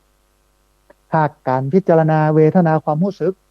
พิจารณาว่าความรู้สึกเกิดขึ้นแล้วสุขทุกข์เฉยๆโอ้เต่าทันมันก็ทำให้เรานั้นเกิดปัญญาเมื่อเรามองเห็นสิ่งทั้งหมดทั้งปวงนะเป็นธรรมดาตามความเป็นจริงความเข้าใจมันก็จะเกิดขึ้นนะฮะสรุปใจความสำคัญของพระสูตรสุดนี้สักน้อยหนึ่งมันก็จะมีอยู่ประมาณสัก5-6ข้อเนาะข้อแรกถ้าทำสามารถอธิบายได้หลายแง่มุมนะสองความแตกต่างของถ้อยคำมันบ่ได้หมายถึงความขัดแย้งของข้อธรรมสามอายตนะขันธ์ธาตุและหลักธรรมอื่นๆล้วนเชื่อมโยงกันสี่จุดหมายของทุกแนวคือความเห็นการเกิดขึ้นและดับไปตามสภาวะธรรมหรือว่าของสภาวะธรรมถ้าคนมีปัญญาบัติดอยู่กับถ้อยคำแต่พิจารณาว่าธรรมนั้นนำไปสู่การละกิเลสได้หรือไม่อันนี้คือสิ่งหนึ่งที่พระพุทธเจ้าเป็นสอนในกิงกสูตรนะฮะวันนี้นะได้เอาพระสูตรสุดนี้มาอู้ให้ท่านผู้ฟังทั้งหลายได้ฟังเปรียบเทียบอุปมาอุปไมยเหมือนตาบอดคำช้างเหมือนเฮาหันต้นไม้ที่มันต่างสภาวะกันมันต่างเวลาต่างช่วงเวลากันห้องก็ไปหันตอนหน้าแล้งห้องก็ไปหันตอนหน้าฝนห้องก็ไปหันตอนหน้าหนาวห้องก็หันตอนที่มันออกดอกห้องก็หันตอนที่มันผลิใบห้องก็หันตอนที่มันโกนบ่มีสักใบอย่างแต่ต้นเดียวกันนะที่เอาหันนะแต่มันเห็นหลายแง่มุมเหมือนธรรมะของพระพุทธเจ้าที่เป็นแสดงไว้นัก84,000 พระธรรมขันธ์ธรรมะเหล่านั้นสิ่งหนึ่งที่มันเหมือนกันก็คือหนึ่งล้วนไปขจัดความโลภโกรธหลงในใจคนสองเมื่อคนนั้นเห็นโลกตามความเป็นจริงก็คือเห็นว่าโลกนี้มันมีการเกิดขึ้นเป็นธรรมดามีการตั้งอยู่เป็นธรรมดามีการดับไปเป็นธรรมดาเหมือนกับประเพณีวัฒนธรรมท่านผู้ฟังตั้งเหนือกับแหมอย่างหนึ่งอย่างงานศพเหนือกับอย่างหนึ่งงานศพตั้งใต้กับอย่างหนึ่งงานศพภาคกลางกับอย่างหนึ่งงานศพภาคอีสานกับอย่างหนึ่งแต่มันเหมือนอย่างเดียวกันก็คือทุกที่เนี่ยมันจะมีคนที่ลักเอาครัวไปบ้านนะ จีนหลอดหัวนะแต่ว่าเนี่ยท่านผู้ฟังไปงานศพไอ้บ่าวของท่านอาจารย์พระครูสถิตธรรมวิรัตธรรมวิพัฒน์นะพระครูสถิตธรรมวิพัฒน์เจ้าวาดบ้านไร่ศิลาทองเจ้าคณะตำบลพิชัยเขต3ซึ่งเป็นคนรู้จักมักคุ้นกันนะฮะตัวลุงไตรนรงค์นะแกก็เล่าให้ฟังนะว่าอาจารย์เนี่ยเนาะเขาจะสั่งเหล้าสั่งยามาก็เราจัดหนักอะแถมบปอนะต้องเอาควายนะมาฆ่านะ2 ตัว 3 ตัวงานศพข้างบ้านถัดแล้วเนี่ยเสี่ยงไป300,000อ่ะงัวควายตายไป3 ตัวแล้วอาตมาภาพก็ถามว่าเขากินอย่างปลาล่ำปลาเหลือก็มันไม่ใช่กินกันท่านนะมันเอาใส่ถุงปิ๊กไปบ้านบนอ่ะอย่า แกก็เลยบอกว่าผมก็เลยบางอย่างนะหนึ่งมันเป็นบาปเป็นกรรมมันบ่ดีสองมันเสี่ยงโดยที่บ่ใจเหตุคนคนตายขายคนเป็นนะคนตายขายคนเป็นมันก็แต่อย่างที่เพิ่นเล่านะฮะเอาละท่านผู้ฟังขณะนี้ท่านผู้ฟังกำลังติดตามรับฟังรายการธรรมาภิวัตน์อันเป็นรายการวิทยุเพื่อการเผยแผ่พระพุทธศาสนาส่งเสริมการศึกษาและพัฒนาสังคมรายการนี้รับผิดชอบโดยอาตมาภาพ พระสาธิตธีระปัญโยประธานมูลนิธิธีระปัญโยตั้งอยู่ณที่พักสงฆ์สถาบันธรรมาภิวัตรบ้านศพเตินตำบลศพปาดอำเภอแม่เมาะจังหวัดลำปางรายการนี้ออกอากาศทุกวันอังคารในเวลาตี 5ไปจนถึง7 โมงเมื่อเจ้าผ่านทางสถานีวิทยุในเครือข่ายสถานีวิทยุคลื่นสีขาวเพื่อชาวประชาซึ่งมีอยู่หลายคลื่นหลายสถานีหลายจังหวัดออกอากาศผ่านทาง Facebook ไลฟ์ซึ่งเป็นไลฟ์สดของสถานีวิทยุวัดฝ่ายหินและ Facebook ของอาตมาภาพพระสาธิตธีระปัญโยรวมไปจนถึงบันทึกเทปเอาไปออกอากาศผ่านทางสถานีวิทยุเพื่อการศึกษาและพัฒนาอาชีพRadio Network FM 99.50 เมกะเฮิรตซ์ของวิทยาลัยเทคนิคกฟผแม่เมาะทุกวันศุกร์ในเวลา 8 โมงเมื่อเจ้าเป็นต้นไป และเอาไปออกผ่านทางเพจของมูลนิธิธีระปัญโยซึ่งท่านผู้ฟังสามารถไปติดตามรับฟังย้อนหลังไปก๊อปปี้ลิงก์ไปคัดลอกลิงก์เอาไปส่งเอาไปแชร์ให้กับญาติธรรมทั้งหลายคือได้ยินได้ฟังกันได้แถมตัวนะฮะท่านผู้ฟังก่อนที่จะเปิดสายให้ท่านผู้ฟังที่ฟังอยู่ทางบ้านจะได้โทรเข้ามาร่วมอู้ร่วมเอ่ยกันโทรเข้ามาร่วมแสดงความคิดเห็นกันหรือโทรเข้ามาแจ้งสัญญาณว่าชัดบ่ชัดยังใดอยู่เชียงใหม่ละปูนลำปางไปน่านพะเยาเชียงรายแม่ฮ่องสอนสัญญาณเป็นในพ้องเนี่ยนะก็จะโทรกันเข้ามาเนี่ยก็จะได้ทักทายท่านผู้ฟังที่ติดตามรับฟังทาง Facebook ก่อนเนาะมีคุณโยมสายฝนจังกุณะเนาะมีคุณโยมคุณแม่สุแก้วคำอ้วนมีแม่บุญเรืองชัยเงินมีพระคุณเจ้าเนาะอาจารย์คมสันวรรณแก้วอยู่ที่ดอยเต่านะฮะต้องอนุโมทนาบุญกับพระคุณเจ้านะครับที่ติดตามรับฟังมีคุณแม่สมจิตอินทรวิจิตนะโยมแม่มาแล้วนะบอกว่าชัดเจนดีมีแม่สมรแก้ววรรณานะมีแม่พิษสมัยสีเทพธำรงมีแม่มะลิวันเจริญเนตรนะมีไอ้แฮมฮะ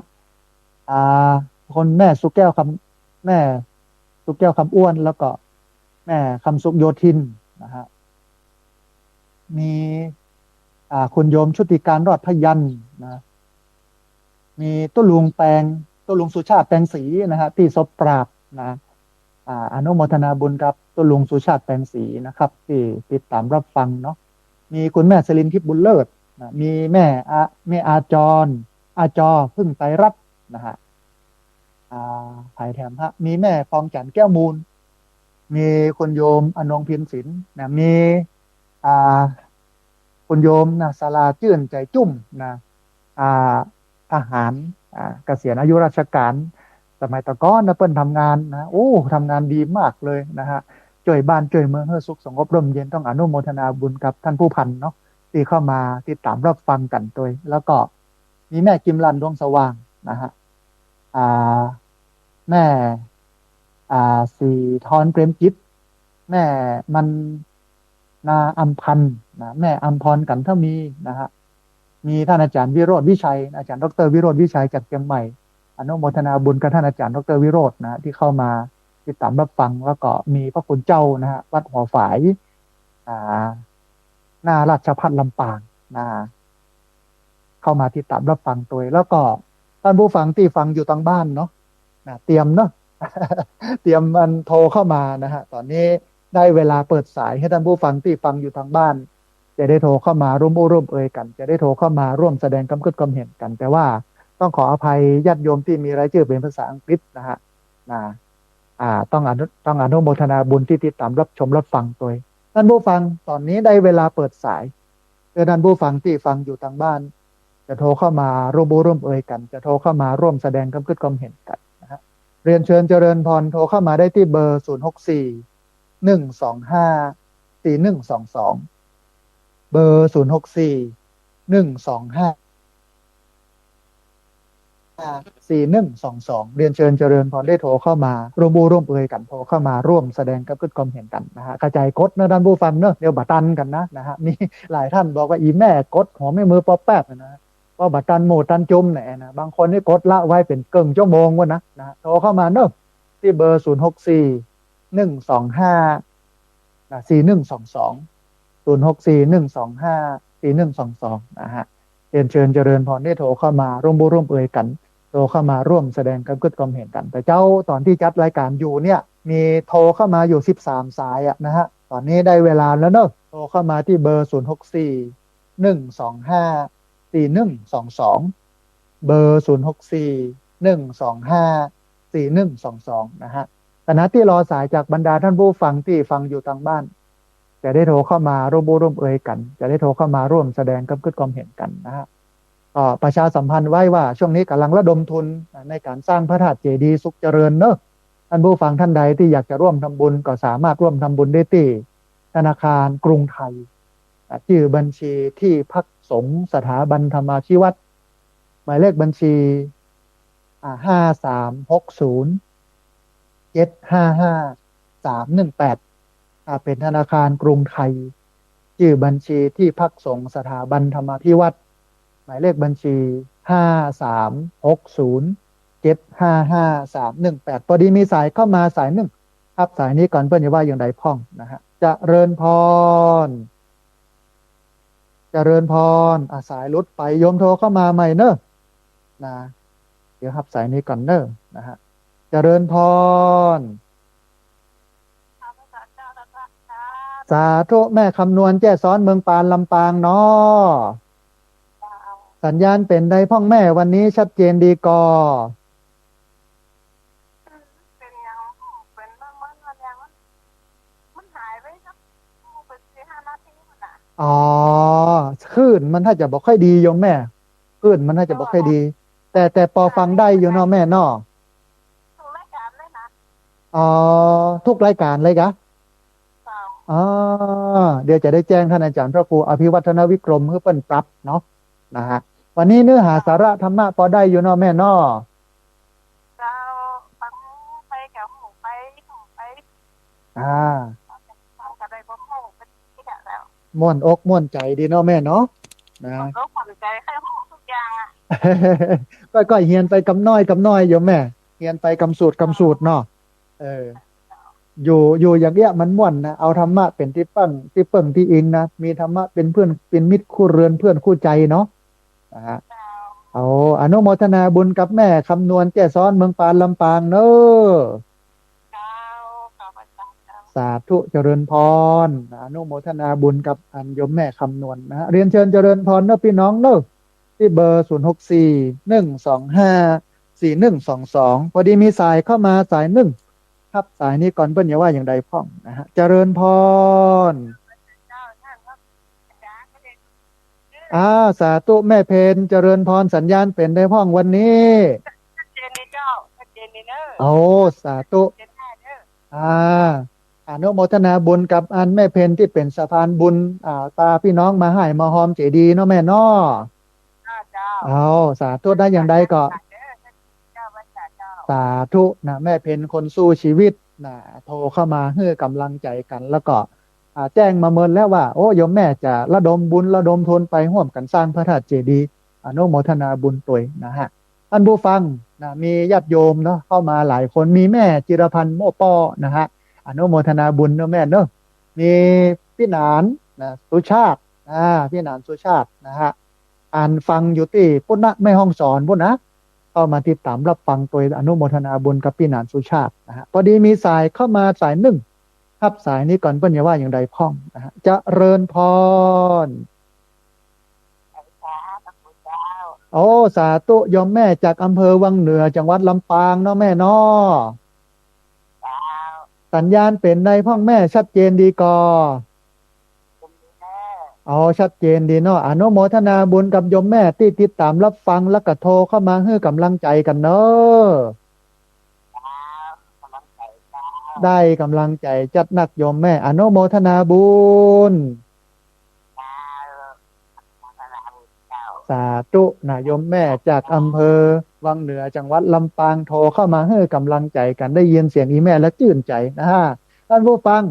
เวลาเหลือประมาณสัก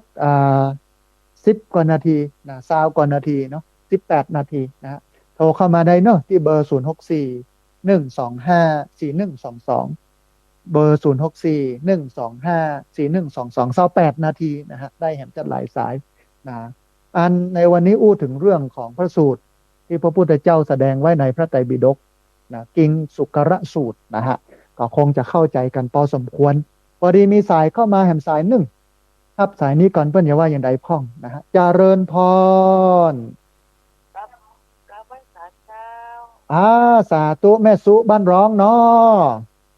เจ้าเป็นใดพ่องแม่สัญญาณวันนี้ชัดเจนดีก่อฮะชัดเจนดีก่อสัญญาณวันนี้แม่ตัวชัดเจนเจ็ดนี้เจ้าโอ้ชัดเจนดีฟังปอม่วนอยู่เนาะแม่เนาะเจ้าโอ้สาธุอนุโมทนาบุญกับแม่สุบ้านร้องที่โทรเข้ามาให้กำลังใจกันเนอะเจ้าสาธุแม่นะได้กำลังใจจัดหนักอนุโมทนาบุญเจ้าก็ไว้สาเจ้าสาธุนะแม่สุบ้านร้องโทรเข้ามาให้กำลังใจพี่น้องเวียงป่าเป้าปุ่นนะเจียงไฮ้พี่น้องเจียงใหม่เนอะที่ฟังอยู่เนอะลำปูนลำปางแป้น่านพะเยาเจียงไฮ้แม่ฮ่องสอนที่ติดตามรับฟังทางรายการวิทยุแล้วก็ที่อยู่ในประเทศนอกประเทศนะฮะติดตามรับฟังทาง Facebook แล้วก็เพจของงานสถานีวิทยุวัดฝ่ายหินนะฮะโทรเข้ามาได้เนอะที่เบอร์0641254122เบอร์0641254122พอดีมีสายเข้ามาสายหนึ่งเดี๋ยวครับสายนี้ก่อนเพื่อนจะว่าอย่างใดพ้องนะฮะเจริญพรเจริญพรอ่าหายแซบเลยเสียงเจริญพรเจริญพรเจริญพรสาธุโยมแม่โทรมาจากที่ไหนเอาดอยสะเก็ดสัญญาณเป็นได้พ่อแม่ชัดเจนดีกอเอาสาธุธรรมะวันนี้กับปอม่วนปองงันอยู่เนาะแม่เนาะเอาสาธุอนุโมทนาบุญเอาสาธุอนุโมทนาบุญกับแม่ที่ติดตามรับฟังแล้วก็โทรเข้ามาให้กำลังใจเนอะสาธุเจริญพรนะพี่น้องดอยสะเก็ดนะฮะพี่น้องเชียงใหม่ละปูนลำปางแป้น่านพะเยาเชียงรายแม่ฮ่องสอนที่ฟังอยู่ในรายการวิทยุโทรเข้ามาเนอะที่เบอร์0641254122เบอร์0641254122นะฮะวันนี้ก็ได้อู้เอ่ยธรรมะกันพอสมควรเนาะพี่น้องได้ติดตามรับฟังแล้วไม่ใช่เอาไปรับนะเอาไปละไปขว้างนะท่านผู้ฟังแล้วเอาไปปฏิบัตินะอันสำเร็จเมื่อคิดดูสำเร็จเมื่อทำถ้าเขาเกิดได้ถ้าเขาบ่ทำมันก็บ่สำเร็จนะแต่ถ้าเขาเกิดบ่ได้ไปทำมันก็บ่แล้วหนึ่งเกิดได้สองทำอันนั้นอ่ะมันนำไปสู่ความสำเร็จวันนี้มีสายเข้ามาสายหนึ่งสายลดไปตอนนี้มีสายที่โทรเข้ามา14สายนะที่บ่ได้รับสายโทรเข้ามาใหม่เนอะที่เบอร์0641254122เบอร์0641254122พอดีมีสายเข้ามาสายหนึ่งรับสายนี้ก่อนนะฮะเจริญพรเจ้าก็ไว้สาเจ้าเอาสาธุไม่น้อยกัดนัดเนอะวันนี้มีอย่างจะเพิ่มเติมเจิญเลยเนอะแม่เนอะเจ้าได้ตายเด้อได้เลยแม่เจริญพรธรรมยาตรามาลงดำรงคงไว้ศาสนาพอพบหาปัตถวสาเตมมาอุวดีนาถ้าตายในผลตายเจ้าพอสุขเจ้าเจ้าลำหาผู้สมลงเดินผ่านมาลันนาบนถนนลนเจ้าอะไรเสียใจจะโดยเดินเจ้าพอสุดเจ้าเอาเจ้าเสียใจรอดก็ได้มรณาไปรายพอเสียใจเจ้าพอมาถึงข้าวตายวายก็ต้องไปไหนสายเจ้าแต่บางทานบางทูยังเก่าบทตั้นเถ่าของซ้ำเก่ามาคุยกันพอเว้นซ้ำใจทำตันมาเร็วพอคัดแก้วจุดไว้จุดใจไปซ้ำกำพอเลี้ยเตกำนานใจทำพอใดพอ ก็ได้กรรมสิ้นตนของคนเก่าถ้าตายไรของคนเล็บจะตนของคนตายก็ละอ่อนบองผู้จะลบไหนปล่อยลดจนไปเลยตายสิ้นตนเก่านับวันที่กันการได้มานสวรรค์กันเดินเจ้าโตใจเสียใจเลยเจ้าอะไรเจ้าเอาบ้านมานทองขอทุกท่านไปเดินทุกสวรรค์สำราญความสถานขอวิญญาณท่านมาเขาบ้านบนสวรรค์สักตอนไว้นะเจ้าสาธุอนุโมทนาบุญกับแม่น้อยกัดนัดที่เอากรอนกำเมืองที่อู้ถึงเรื่องพระเดินธุดงค์แล้วก็โดนละอ่อนเนาะอายุ11 ขวบขับรถไปจุไปจนมรณภาพขอแสดงความเสียอกเสียใจตัวพอดีมีสายเข้ามาสายหนึ่งเดี๋ยวครับสายนี้ก่อนเพื่อนอย่าว่าอย่าใดพ้องนะฮะเจริญพรสาธุโยมแม่ฟังอยู่ที่ไหน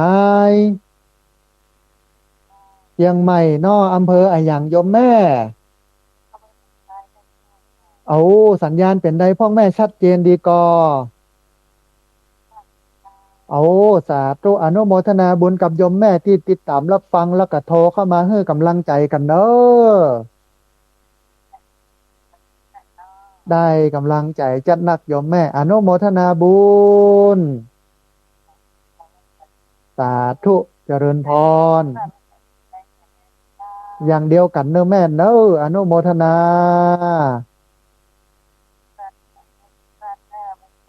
สาธุเจริญพรโยมแม่โทรเข้ามาเพื่อกำลังใจสุขภาพแข็งแรงโยมแม่อย่างเดียวกันท่านผู้ฟังอย่างเดียวกันเนอะท่านผู้ฟังเวลาเหลืออยู่แห่งประมาณ28 นาทีเนาะโอ้ได้หลายสายอยู่นะ28 นาทีนี้เฮาจบกันอยู่ที่6:57นะฮะตอนนี้6 โมงครึ่งนะเหลือเวลาแหมนักอยู่9 กว่านาทีเรียนเชิญเจริญพรที่เบอร์0641254122เบอร์0641254122นะพอดีมีสายเข้ามาสายหนึ่งเดี๋ยวครับสายนี้ก่อนเพื่อนจะว่าอย่างใดพ้องฮะจะเริญพร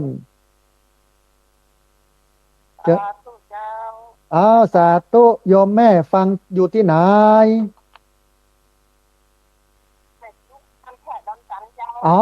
สาธุมาแม่สุขบันแพะดอนตันสัญญาณเป็นได้พ้องแถวแพะดอนตันโยมแม่อนุโมทนาบุญธรรมะวันนี้ก็พอใจได้อยู่เนาะแม่เนาะสาธุฟังตั้งแต่เมื่อเจ้าละเนาะตั้งแต่อันตี 5ตี 3พุ่นละเนาะแม่เนาะชื่นใจได้แม่ได้เดี๋ยวอันก็โทรเข้ามาก็มาแจ้งเนอะแม่เนอะสาธุอนุโมทนาบุญกับโยมแม่บ้านแพะดอนตันที่มาสนับสนุนสร้างพระธาตุเจดีย์อนุโมทนาบุญโยมแม่สุขบ้านแพะดอนตันนะฮะท่านผู้ฟังเวลาเหลืออยู่เนอะเรียนเชิญเจริญพรที่เบอร์0641254122เบอร์0641254122ที่วัดโสพนารามบ้านห้วยมูไนเนาะตำบลสันทรายอำเภอฝางจังหวัดเชียงใหม่ไปตอนนั้นเนี่ยเปิ้นกำลังวางศิลาฤกษ์หรอกกองวางศิลาฤกษ์ปุ๊บเนี่ยมาแต่ว่าวันซืนเนี่ยนะวันที่12ที่ผ่านมาเนี่ยเปิ้นก็ทำบุญยกชัดธาตุทั้ง4รอบพระธาตุแล้วก็ถวายเทียนเข้าพรรษาที่หมู่เฮาทั้งหลายเนี่ยมาร่วมกันร่วมกันอันบริจาคที่พักสงฆ์สถาบันธรรมาภิวัตรวันที่20ที่ผ่านมาปดโถคนใบคนบอดนะคนหนึ่งทีม2,000 คนนะมาล่อเตียนเข้าพรรษาเป็นดีม่วนดีงันเนาะนะฮะแล้วก็วันนี้ได้ไปหันพระธาตุที่เพิ่นสร้างเพิ่นแต่งองค์ใหญ่องค์โตนะฮะใกล้จะสมบูรณ์ละเหลืออย่างเดียวยกชัดนะแล้วก็แถมวัดหนึ่งนะวัดปางปอยก็กำลังก่อหั่นนะเดี๋ยวบ่เมินบ่นานก็จะแล้วละอันนี้เป็นพลังบุญของหมู่เฮานะที่มาช่วยกันสร้างกันแปลงแต่จะไปลืมเนอะมาแปลงที่แม่เมาะ ตอนนี้ที่แม่เมาะกำลังสร้างอยู่นะมาร่วมบุญกันเด้อนะฮะพอดีมีสายเข้ามาสายหนึ่งครับสายนี้ก่อนเพิ่นจะว่าอย่างใดพ้องนะฮะจะเริญพร สาธุอ้าวสาธุนายโยมแม่ชื่ออะไรยังก็อ่าสาธุสัญญาณเป็นได้พ่องแม่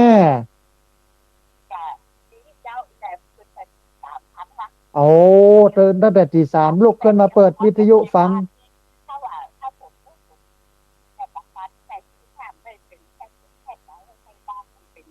อ๋อบ่เป็นหยังเป็นบุญกับแม่ตานะได้เป็นเศรษฐีโลกเออ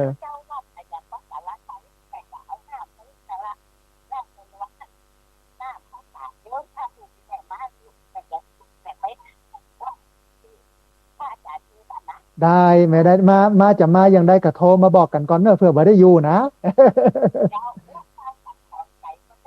อะอย่างก็แม่ที่เอาบักไก่ใกล้โรงไฟฟ้าในกะ3 กิโลอืมอันของไข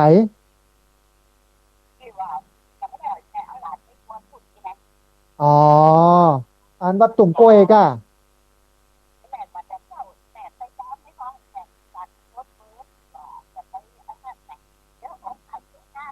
ได้แม่ได้เดี๋ยววันพรุ่งนี้กะวันพรุ่งนี้ออกแหมวันหนึ่งวันอัน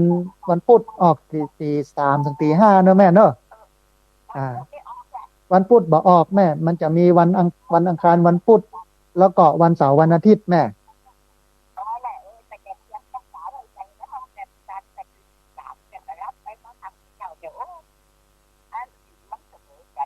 เออ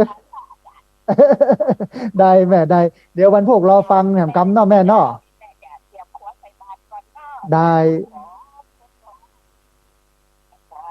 สาธุแม่บุญรักษาเนอะสาธุนะโยมแม่จะใส่บาตรเมื่อเจ้าแล้วก็บอกว่าวันพรุ่งนี้มีแห่งวันหนึ่งนะท่านผู้ฟังในเวลาตี 3ถึงตี 5เนอะวันนี้เวลาตี 5 ถึง 7 โมงเจ้าพอดีมีสายเข้ามาสายหนึ่งครับสายนี้ก่อนเปิ้ลอย่าว่าอย่างใดพ่องนะฮะจะเริญพร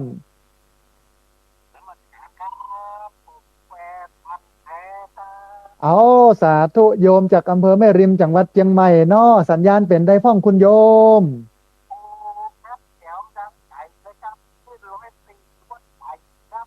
เอาสาธุเป็นดีม่วนดีงันนะพี่น้องตังแม่ริมนี่นะเนาะฝนตกก็โยมตังแม่ริมนะมีฝนพ่องก่อมีฝนพ่องก่อแม่ริมอ๋อสบายกันละนะอนุโมทนาบุญกับโยมป้อที่ติดตามรับฟังอะยังก็โยม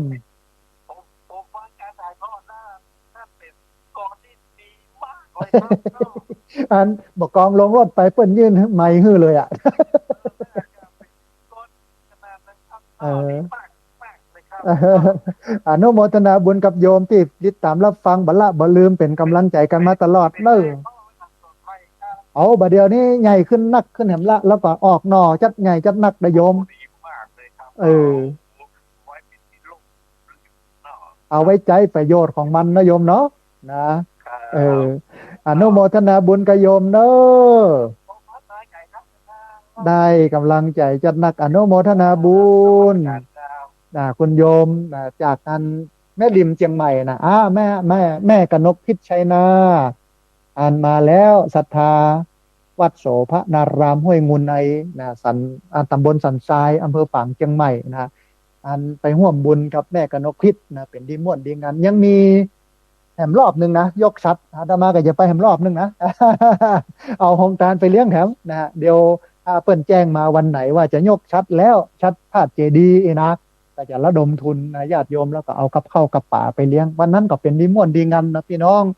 มากันนักหลายแล้วก็ครูบาอาจารย์ในพื้นที่ตัวแล้วก็พระจัดรายการฮอตอยเนาะไปกินไปตานกันเป็นดีม่วนดีงานพอดีมีสายเข้ามาแหมสายหนึ่งเดี๋ยวครับสายนี้ก่อนเพื่อจะว่าอย่างใดพ่องนะฮะเจริญพรสาธุแม่สุแก้วคำอ้วนสารปีเจียงใหม่เนาะสัญญาณเป็นได้พ่องแม่ชัดเจนก็อ๋อสาธุได้อย่างใดก็ก้อยประสานมาเนาะแม่เนาะ เอาเพาะไว้หันก่อนเดี๋ยวรอมันได้ดิบได้ดีสักระยะเดี๋ยวจะไปเอาเนอะแม่เนอะนะเจ้าสาธุแม่อนุโมทนาเจ้าสาธุ แม่สุแก้วคำอ้วนวันที่17สิงหา17ที่จะถึงนี้นะฮะ17กรกฎาคมจะไปเอาเข้าที่วัดลัทธิวันพระนอนขอนตาลเชียงใหม่แม่ริมนะอันหลวงพ่อท่านเจ้าคุณนะฮะเพิ่นได้มอบอันเข้า100 กระสอบนะกระสอบละ5 กิโลโยม ญาติโยมที่อ่าเป็นคนที่จะนัดหมายเอารูปพระสงฆ์นักจัดรายการวิทยุนะฮะก็จะได้ไปนัดหมายกัน แต่ว่าเบื้องต้นในแจ้งให้ทราบก่อนว่าวันที่17สิงหาคมนี้นะฮะจะไปเนอะโยมได้เตรียมตั๋วกันไว้นะฮะแล้วก็ถ้าจะนัดหมายกันอย่างใดนี่ก็โทรเอ่ยกันอย่างกำหนึ่งนะฮะมีโยมแม่ท่านหนึ่งอยู่ใกล้ๆกับอันหางดงนะฮะโทรมานะนัดหมายกันเอา10 ใบนะโยมแม่จะเอา10 ใบแล้วก็อันมีพี่น้องอย่างแฮมจะร่วมทำบุญตัวยพระอาจารย์เนี่ยนะเดี๋ยวถ้าไปก็จะแจ้งให้แม่ทราบแล้วก็ตอนเนี้ยแจ้งให้ทราบว่าวันที่17นะฮะจะไปเอาเข้าสารจากวัดลัทธิวันพระนอนขอนตานแม่ริมเอามาไว้ที่วัดปากตางเจริญมาถวายท่านอาจารย์พระครู100 กระสอบเขาก็บ่ต้องได้ซื้อเนี่ยท่านผู้ฟังประหยัดงบในการเดินทางไปอันมอบข้าวสารอาหารแห้งที่ชายแดนบุรีรัมย์ศรีสะเกษในวันที่14อันถึง17สิงหาที่จะถึงเนี่ยนะฮะตอนนี้ได้สบายใจได้แล้วว่าข้าวสารอย่างน้อยได้มา100 กระสอบนะฮะท่านผู้ฟังเวลาพอที่จะเหลือแฮมประมาณ18 นาทีนะได้หลายสายตะกี้มีสายโทรเข้ามาบัดได้ฮับนะฮะตอนนี้มีสายที่บาได้ฮับเนี่ยมีอยู่ประมาณ15 สายโยมโทรเข้ามาแล้วบัดติดโทรเข้ามาแล้วบัดได้รับสายโทรเข้ามาใหม่เนอะที่เบอร์064 125 4122เบอร์064 125 4122นะครับพอดีมีสายเข้ามาสายหนึ่งรับสายนี้ก่อนเปิ้นอย่าว่าอย่างใดพ่องนะฮะจะเริญพร เอาสาธุยมป่อสุชีพนะนักเรียนโรงเรียนผู้สูงอายุอำเภอแม่เมาะเนาะสัญญาณเป็นได้พ่องยมป่อชัดเจนดีก่ออ๋อมันมี2 ทางถ้าบางอันต้องไปฟังทางอินเทอร์เน็ตหรือว่าอันทางโทรศัพท์ทางวิทยุเนาะเดี๋ยวจะแจ้งเจ้าหน้าที่ที่สถานีเพื่อปรับเพื่อจูนให้มันชัดเนาะป่อนอนะอันการเรียนของโรงเรียนผู้สูงอายุเลื่อนไปเป็นวันที่27เนาะป่อเนาะนะ สาธุโยมป่ออนุโมทนานะโยมป่อสุชีพพุ่มประเสริฐอันเหรัญยิกของนักเรียนคณะกรรมการนักเรียนโรงเรียนผู้สูงอายุนะติดตามรับฟังอยู่เปิ้นก็พยายามเสนอนะสัญญาณมันบอกให้ชัดท่านผู้ฟังที่แม่เมาะเนี่ยเปิ้นก็เลยเอาอันสายมาต่ออีลุงตุงนัง เอาขึ้นบนเนื้อมันชัดขึ้นบอกว่าที่ฝางเนี่ยนะตั้งแต่ซ่อมสถานีแล้วมันชัดบ่ชัดอย่างใดหรือออกอากาศบ่ออกอากาศอย่างใดเนาะเดี๋ยวโยมแจ้งมาทางช่อง Facebook กับเนอะพี่น้องฝางนะที่ติดตามรับฟังกันอยู่เนี่ยนะว่าชัดบ่ชัดอย่างใดออกบ่ออกอย่างใดจะได้ปรับได้จูนกันให้มันแล้วนะคือหลายคลื่นที่รับสัญญาณเอาไปออกอากาศในคลื่นสีขาวเนี่ยบางสถานีบางคลื่นเนี่ยสัญญาณมันบอกค่อยดี เพราะว่ามันเครื่องอุปกรณ์ยังบรรลุมันเสียต่อระดมทุนกันสมัยที่เข้ามาหล่อเตียนเข้าบรรษาที่พักสงฆ์สถาบันธรรมาภิวัตร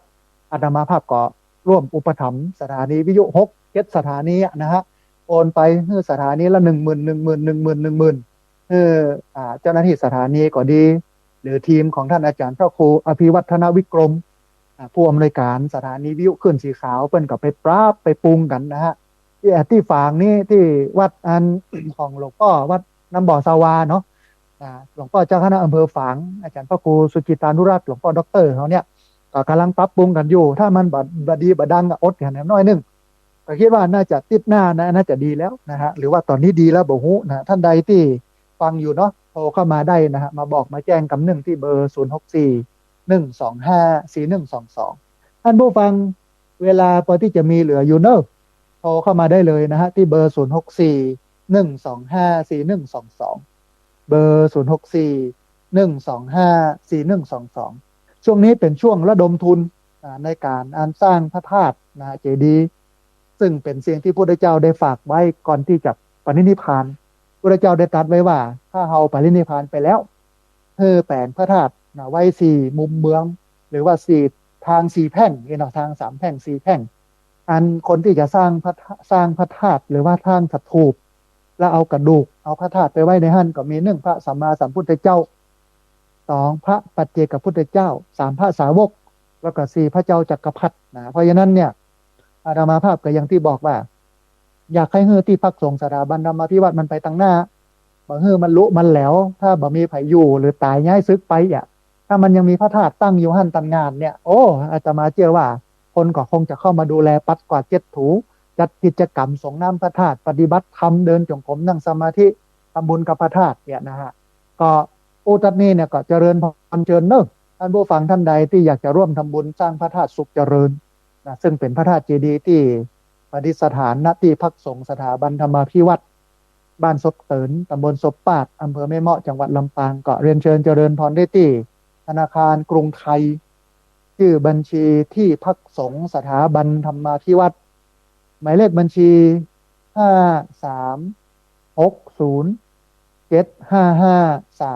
5360755318นะเป็นธนาคารกรุงไทยชื่อบัญชีที่พักสงฆ์สถาบันธรรมาภิวัตน์หมายเลขบัญชี5360755318นะฮะท่านผู้ฟังเวลาเหลืออยู่ประมาณสัก10 กว่านาทีเนอะได้จัดหลายสายโทรเข้ามาได้เลยที่เบอร์0641254122เบอร์0641254122นะฮะวันนี้อู้ถึงเรื่องของกิ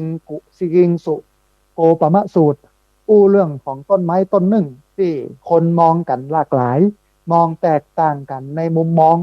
ห้องไปพอดมันตอนที่มันเป็นหน้าฝนมันปุก็บอกว่าโอ้ก็ไม้นี่มันปุบางคนก็ไปหันหน้าแล้งกิ่งเหลือก็กิ่งใบมันหลุดหมดก็บอกว่าโอ้ก็ไม้นี่อย่างใดเนี่ยเพราะมีกิ่งเนี่ยบางคนก็ไปมองตอนที่อันดอกมันออกแดงปะลึปะลึงก็มามองว่าก็ไม้นี่โอ้อย่างมาแดงปะลึปะลึงดอกออกสีแดงต้าอย่าคือมุมมองของคนเนี่ยมันมองต่างเวลามันมองต่างมุมมองย่อมแตกต่างกันเหมือนธรรมะของพระพุทธเจ้าที่พระองค์แสดงธรรมะไว้หลากหลายปลดเป้า84,000พระธรรมขันธ์พระไตรปิฎกเล่มใหญ่ๆเนี่ยเป็น500 หน้า500 เล่มเนี่ย500 หน้าเนี่ย45 เล่มท่านผู้ฟังเกิดพออ่านเนี่ยต้องใช้เวลาหลายเดือนนะเป็นเดือนว่ากว่าจะอ่านจบนะฮะแต่ธรรมะเหล่านั้นล้วนชี้ไปจุดเดียวกันคือการหลุดพ้นจากความทุกข์นะธรรมะของพระเจ้ามันมีข้อสังเกตอย่างเดียวนะแต่ถ้าที่เป็นธรรมของพระเจ้าคือนำไปสู่ความหลุดพ้นจากความทุกข์ถ้ามันบ่นำไปสู่ความหลุดพ้นจากความทุกข์นะไม่ใช่ธรรมของพระเจ้าธรรมของพระเจ้าต้องนำไปสู่ความหลุดพ้นจากความทุกข์นะฮะพอดีมีสายเข้ามาสายหนึ่งเดี๋ยวครับสายนี้ก่อนเปิ้ลอย่าว่าอย่างใดพ้องจะเริญพรเอาสาธุโยมแม่สัญญาณเป็นใดพ้องชัดเจนดีนอเนื้อหาสาระพอได้อยู่นอแม่นอโอ้สาธุ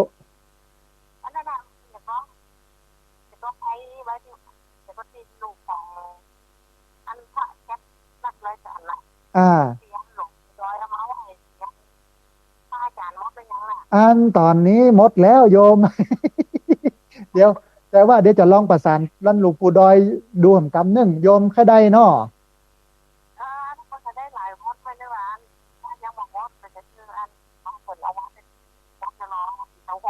อ๋อได้มันจะมีน่าจะมีแผ่นน้อยอยู่มันมี2 เวอร์ชันโลก2 แบบอะใหญ่กับน้อยอ่ะ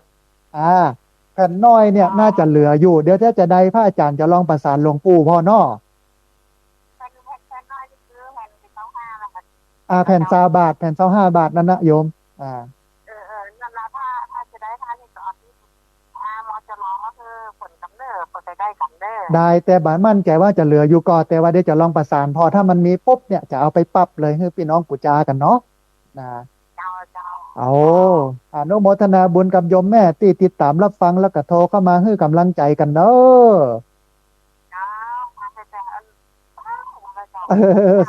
สาธุแม่เจริญพ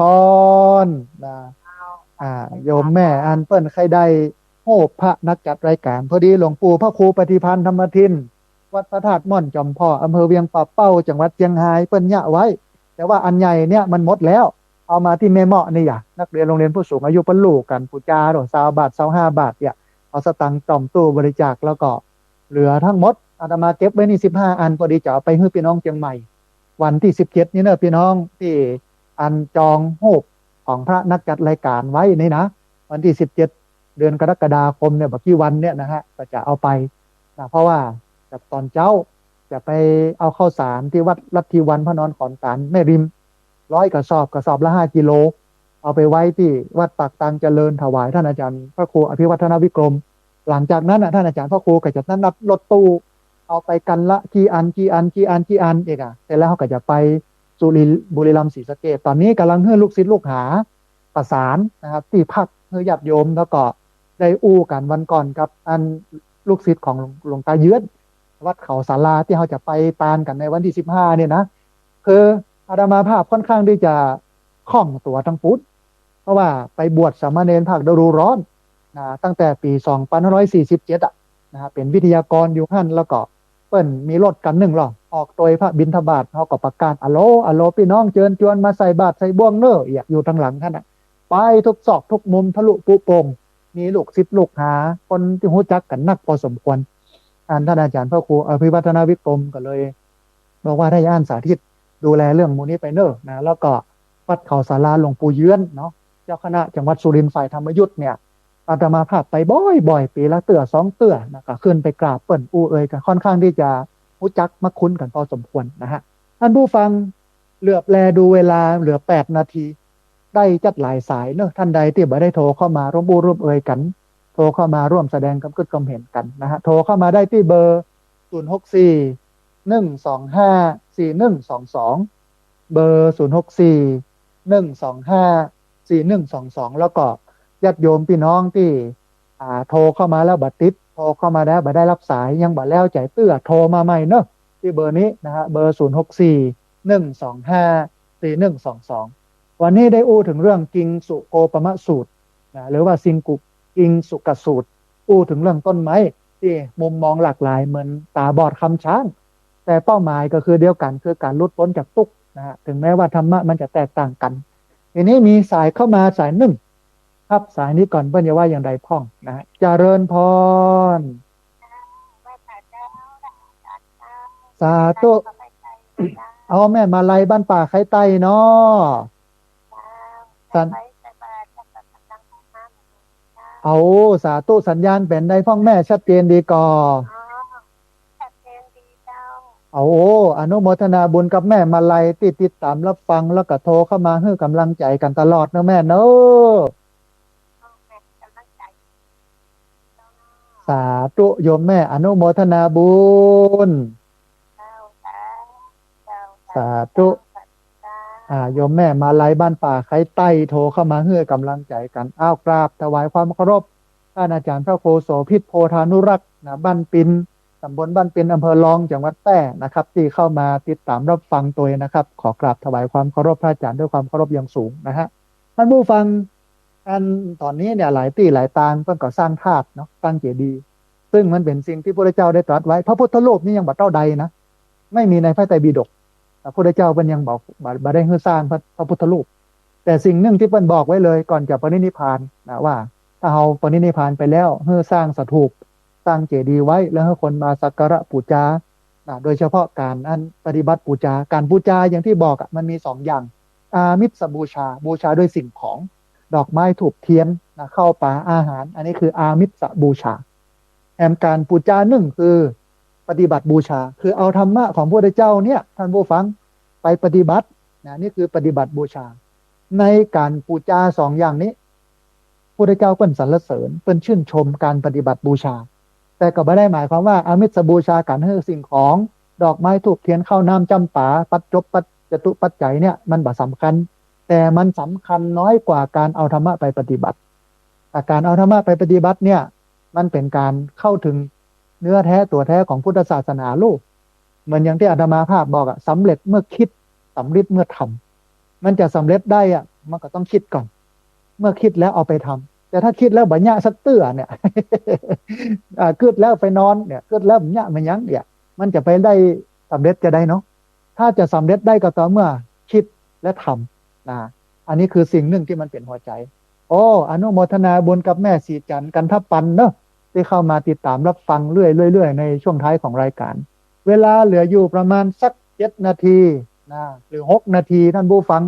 เรียนเชิญเจริญพรโทรเข้ามาที่เบอร์0641254122เบอร์0641254122เฮายังมีวันพุธแห่งวันหนึ่งนะท่านผู้ฟัง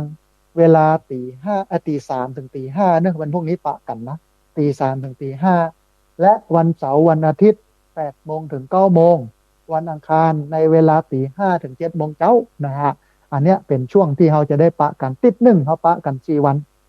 อู้เอ่ยกันปะกันเอาธรรมะของพระพุทธเจ้ามาบอกมาเล่าให้ท่านผู้ฟังทั้งหลายได้ฟังอย่างวันเนี้ยฟังแล้วก็เป็นดีม่วนดีงั้น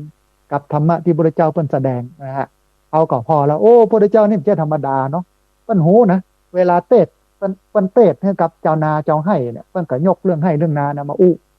นะเวลาเปิ้นไปเทศให้กับพี่น้องที่เป็นชาวประมงเปิ้นก็อู้เรื่องน้ำเรื่องป่า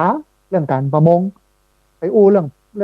งป่าเรื่องปูให้กับคนดอยอู้เรื่องการค้าการขายให้กับพ่อค้าแม่ขายอย่างนั่นแสดงว่าพระองค์นั้นมีอัจฉริยภาพในการจำแนกบุคคลว่าคนคนนี้มีพื้นฐานแบบไหนต้องอู้อย่างใดมันก็เลยเป็นอันหลักสูตรของพระนักเทศน์